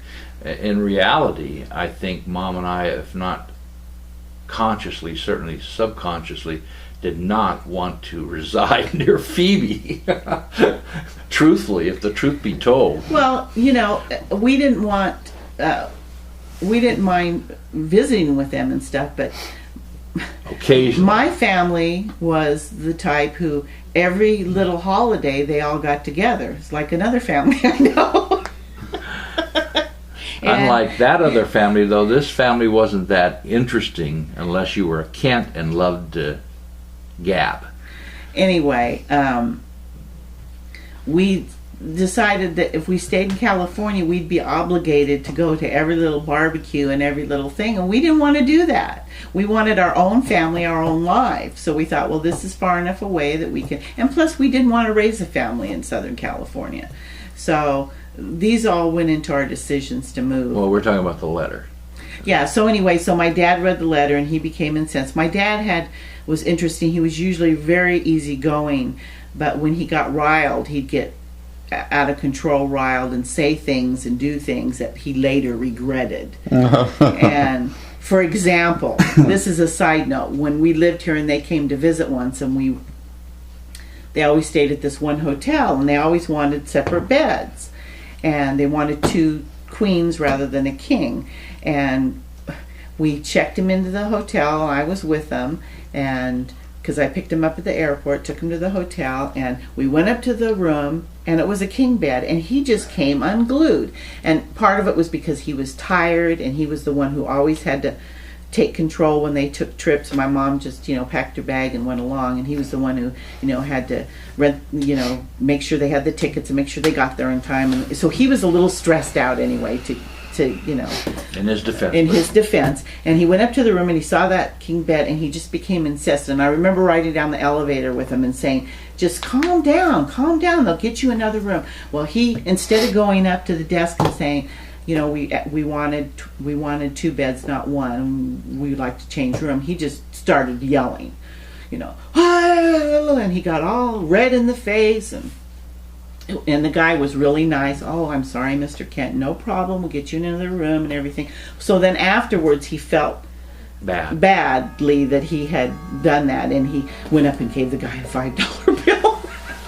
But anyway, back for his behavior. Back to Phoebe's infamous letter and my infamous response. Right. Your dad. So when he read the letter, instead of taking some time to cool off, he got on the phone and called me, and I was on the phone with him, and he started yelling at me, and I started crying, and because of that, Papa picked up the extension line and more or less put my dad in his place. That it was none of their business what we were going to do, and she didn't have any right to write a letter like that. And my dad backed down, and he cooled off.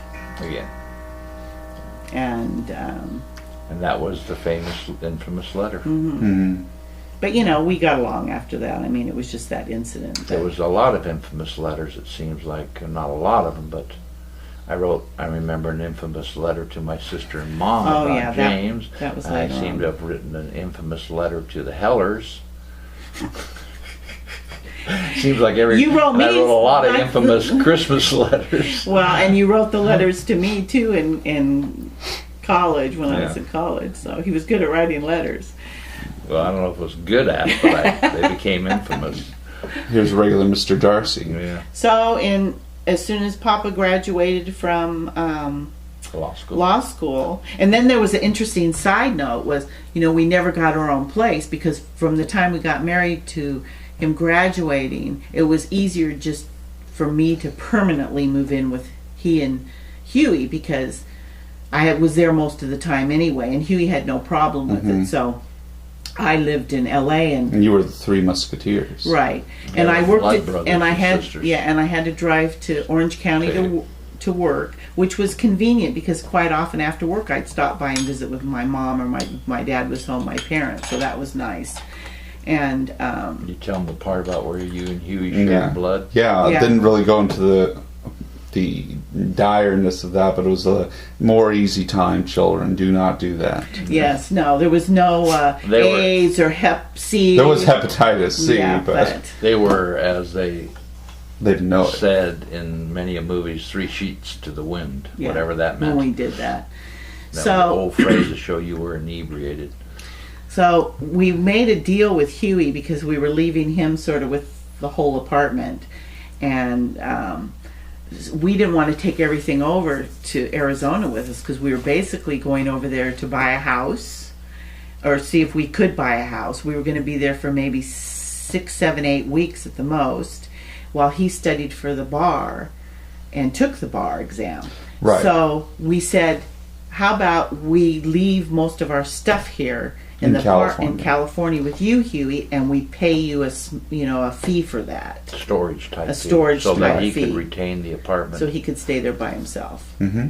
And then you moved to Tempe to study for the bar exam. Yes. Is that correct? Right. And if, in case we're not here in Arizona, children, Tempe is in the southeast side of Phoenix. It's a college sort of area town associated with the lesser university in the state of Arizona. It probably was back then. It certainly is today just a big party university. Certainly nothing prestige about it. Arizona State University. Arizona State University. unobjective from our son, who was a graduate of the University of Arizona in Tucson. And it was a big party town. Yeah. Nonetheless, I'm not sure. Was it a big party town back then? Oh yeah. So when we left, In fact, Playboy magazine noted ASU as being one of the biggest party universities in the country. With the best looking women, though. second no. only to UC Santa No, Barbara. no, this just party school. Oh, U of A had one of the best because you Oh. had all the rich Southern California girls Oh, coming that's to true. it. That's true. So anyway, that was an interesting time We because left we were looking for an apartment there, and we lucked out at this apartment because someone had rented it and couldn't stay, and they still had their lease, and so they were trying to sub-rent it. And it was for just a couple months, so it worked out perfectly for us. We got a great price for it, and the problem was it was right by the pool. Now, it was in the summer, so most students were gone, but there were still several students that lived there year-round.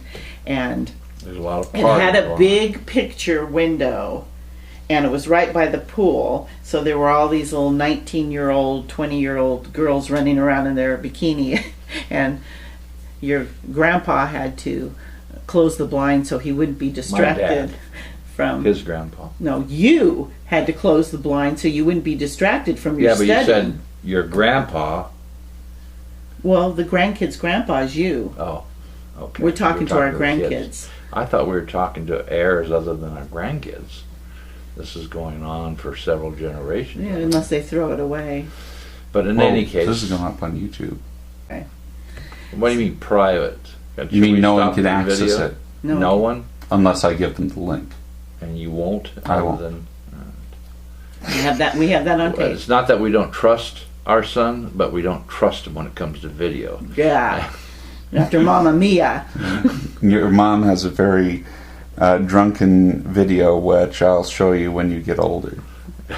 So But it- backing up some, the impression leaving California, also that I have, besides the fact we left on a Ozone 1 alert day, was how we went.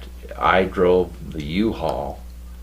Mom, No, that was after we went back to California to move our stuff. Honey. oh, okay, so it was just you and I? It was just you and I. We came Okay, over sorry, my we had bought a VW van because we were going to plan on once he took the bar exam to take a cross country trip. So we bought a brand new VW van. From Mike Smith's Volkswagen in Hollywood, who was married to Jody's sister. Right, his ex-girlfriend. And So anyway, and we came over in June, which was notoriously the hottest, the first week or two of June, the hottest time of the summer in Arizona, we found out, and it was very, very extremely hot. they that were having time. a record-breaking day of heat, but the visibility was 70 miles. Yeah. And so neither of you had ever been into Phoenix. This is your first time actually Correct. going into Phoenix. I had been to Phoenix And several times. I had Levi's on. Uh-huh. And it was like 110 out. And when we made our first stop in Phoenix to get out of the car to fill up on gas or whatever, I couldn't wait to pull those Levi's off. If you know what I mean. It was like, what? But You could bake potatoes on the window shield, as the comedian said. I thought it was frying egg on the sidewalk. No, the other comedian. Oh, The other comedian. Liked other in that one. day. Oh, yes, that other one. There are only two comedians ever in history. Who was that guy? William Shakespeare. Yeah. Okay, going on. So what was your impression? He had been to Phoenix before, but you hadn't. What was your impression of the That city? it was hot. That's it. It was wide open. It wasn't very crowded. Of course, when you first drive in, you don't really have an impression. But if you want my impressions of my first few days The there, city of Phoenix. Actually, she had been to Avondale before. yeah, but that's not that's not Phoenix. But anyway, the reason why we It's a went greater the Phoenix, reason why sorry. we went to Tempe is because all the review classes, studying in classes, pre-classes they had for taking the bar were at the ASU campus. So we wanted to live near ASU. And like I said, we found this apartment. But my first impressions of the city were, we drove down, we took a little trip because, you can't study all the time. we took several little trips around to get to know this city. And when we drove into downtown Phoenix, we went on a weekend, so there was like nobody down there. And how clean it was. It was so clean compared to LA. And wow, this is their downtown. Look how beautiful this is. And that was before they had the uptown area. It was just downtown with this. Right. And then you realized there wasn't anything to do down there. That's why it was so clean. Yeah, well, because it closed up on the weekends. There was just nothing going on. But the other thing I noticed was everything was a slower pace than LA. People took their time. And it was funny because one time we went to AAA and to get something, and there was people there that were from Los Angeles as well waiting, and they were so frustrated because it was taking their sweet time to do stuff, and these people were going, we're not used to this, we're used to the fast pace of Southern California, blah, blah, blah. And Pop and I remember saying, we kind of like this slower pace, everyone's not No, you were easygoing, Yeah, I looking was for more- a good time only. And My impression relaxed. immediately was with regard to the drivers. I had always had the opinion of LA drivers, although that's changed now, that they were rude drivers on the freeway, but they were very adept drivers. You could trust them. Even though they cut in front of you, you wouldn't have to worry about them lingering there long or slamming their brakes on. The impression I had of Arizona drivers was they were not only rude, but they were bad drivers. And I attributed it from the fact that Arizona was sort of the melting pot from people all over the place that wanted to get out of the coldness. senior citizens. Well, Not not so only much that, that, but but people coldness of moved the from. East There and was the- people here from Michigan. There was people here from Wisconsin. There was people here from California. everywhere, Mexico. and they all have different rules for driving. We, in fact, one of the first, not Niall Smith, but Michael Blasnick made the comment. They were from Wisconsin. He says, in Wisconsin, when the light turns yellow, you step on the brake. In Arizona, you step on the gas. That was one of his favorite sayings, and it was true. So we kind of like the slower pace and But anyway, less traffic, less people at that time. And so while he studied for the bar, I went house hunting. and Huey joined us as well. Well, on 4th of July weekend, we had both Huey and Little Scotty. But they sort of overlapped. Little Scotty came in on the train, and Huey came in Train. on a he private wouldn't fly. airplane. He wouldn't fly. A fellow worker at Rockwell, where Huey worked. What train? Well, they used Amtrak. to be. Yeah, now the Amtrak doesn't come into Phoenix, but at that Oh, it time it did? did. Yeah. Yeah, I have pictures of picking him up at the train track. That's a funny story too, because we set our alarm to pick him up because he was coming in really early. He loved to come in on that early one because he liked to watch the sunrise over the desert. He said, prettiest thing, prettiest thing. So we had set our alarm to pick him up, and the alarm didn't go off, and we woke up like 3 hours later. We were supposed to be down there at 6, and it was 9 o'clock. And he wakes me and goes, oh no, little Scotty's probably having a fit, and da-da-da. So we rushed down to the train station. Well, it was late. We lucked out, and it was late. It had left 3 hours late from LA, and so we got there before he did, which was a miracle, because he wouldn't have been very happy with that. So he stayed with us, and then I think Huey- on his last day, Huey flew in. He hitched a ride on a private Yes. small plane with an associate that worked with him at Rockwell. I think you had some funny stories about little Scotty at that time. Well, yeah, that's the one I told when he was in the pool. goat. Yeah. And the Middle Eastern guys, and he made the comment they're probably in there cooking a goat. You had some comments about Mexican food too. Oh yeah, that was hilarious being an Italian, because we introduced him to Mexican food, and I think the second time we took him for Mexican food, he was like, all they do is put a different sauce on it and wrap it a different way and call it something different. Yeah, he says, all these different names for food, but it's all the same stuff. And I looked at him and I said, well, Italians just put a different noodle in it and call it something different. And he sort of started laughing, and he says, you have a point there. And he was always being sarcastic and funny about the heat. Mm-hmm. I can't remember any specific comments, but And I we remember took him him always. to, Superstition Mountain. yeah, but what's the little town there? Nowhere. Oh, Superstition Spring.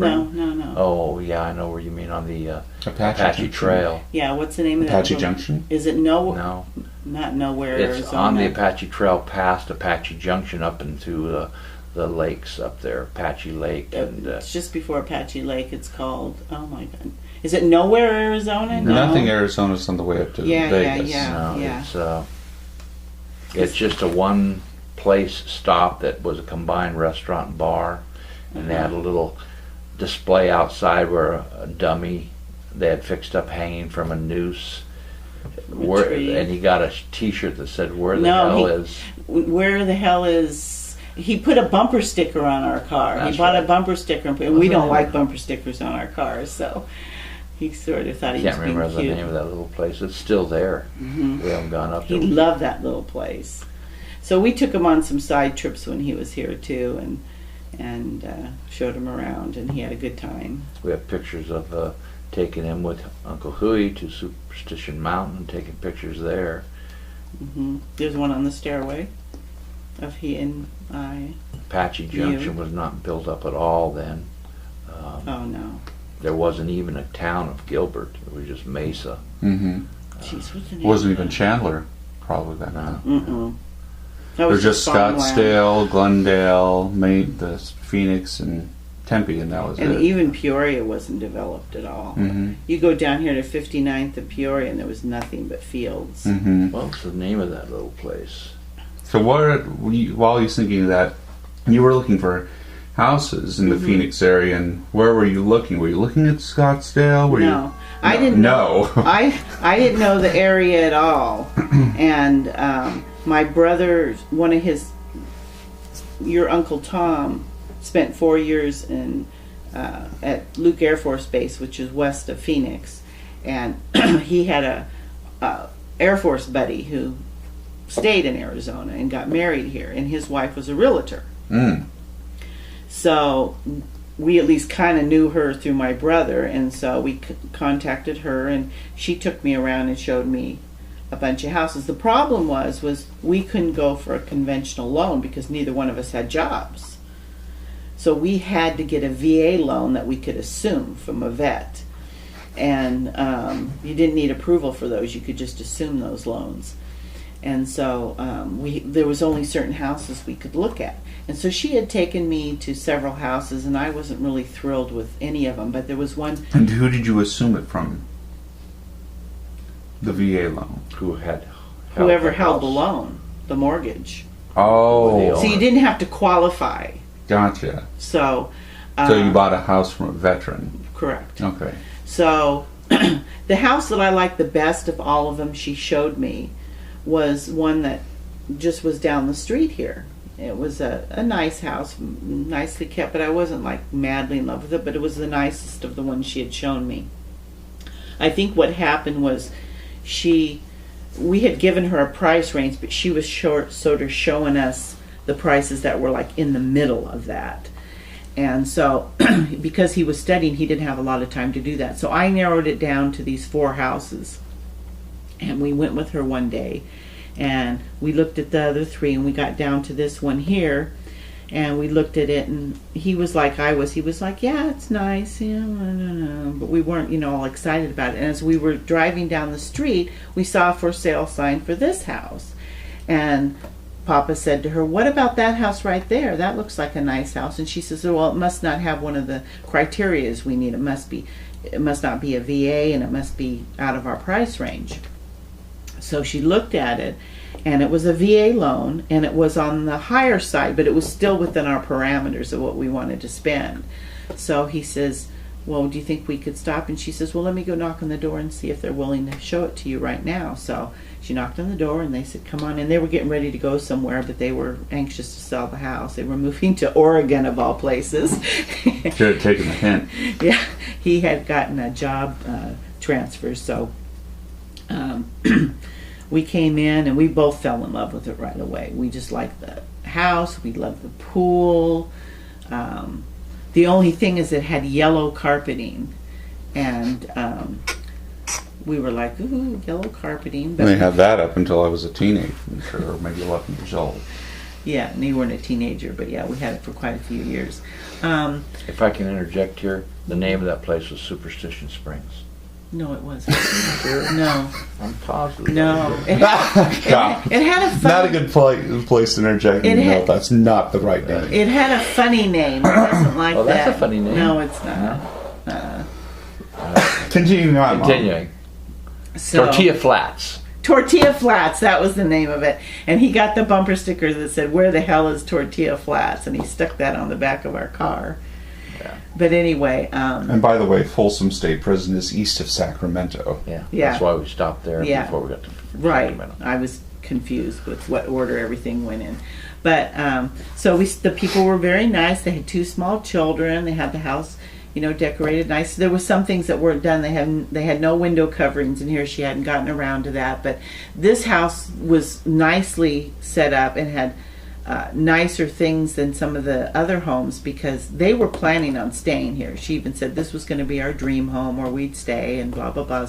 They had little extra things like instead of just the window sills being drywall, she had put in these faux marble things in that were easier to clean, and she had an upgraded stove and microwave than the ones that came with the houses. And The backyard appeared bigger than the other lots we had looked at. The pool was definitely bigger than the usual kidney-shaped or even straight, narrow, rectangular pools. Mm-hmm. We liked that aspect. They could actually swim laps in it. sorta. Sort of. Couldn't if you were me. Yeah, if you're too tall like you can't do that. And Well, you still got to work. so we, they had already lowered the price on the house from what they originally asked for. So we weren't too much in nitpicking on the price. Coming from California, it sounded like a great deal to us because houses were so expensive there. What was the price? $58,000. Is that really what it was? Yes. Wow. So we said. Detroit prices. So we said we wanted them to leave the refrigerator and the washer and dryer. They were okay with leaving the washer and dryer, but they weren't okay with leaving the refrigerator because they had just bought it. As our moving in gift or our housewarming gift, your parents bought us a refrigerator. That was very nice. But So- anyway, that was the purchase of that. And I had that washer and dryer for years and years. They lasted a long time. They were a little older. Before I had already moved out, I don't know. and they were still there. I Gone to college at least. Yeah, I ended up getting the GE ones, and now I have the Kenmore ones. But they were Maytags, so they were But good in any washer and case- dryer. But anyway, Back to what we were doing.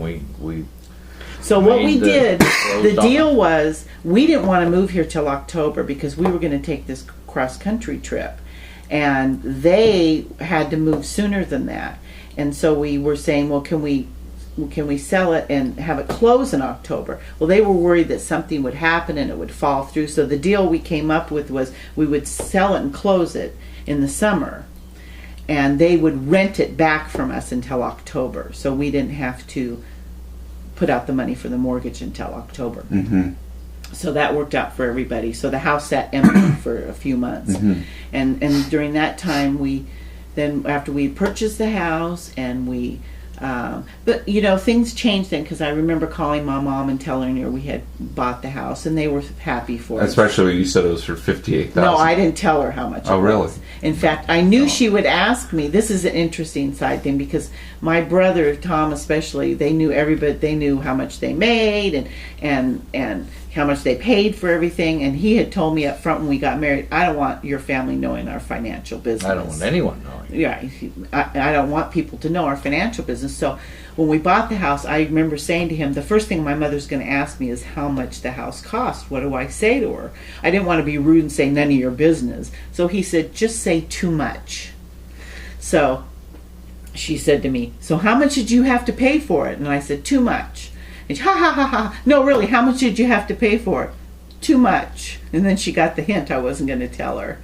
But then I had a talk with her later, and I said, Vince and I really don't want to share all our financial. And she was good with that. And there was a reason for that because we could see that it was spread throughout not only their families but their friends' financial information. If you wanted everyone to know something, you told my mother. And it spread like fire. Even if you didn't want everyone to know everything, Right. and you told your mom. Well, that's what you'd I'm end up saying. I'm everyone just knowing. saying if you did want Right. them to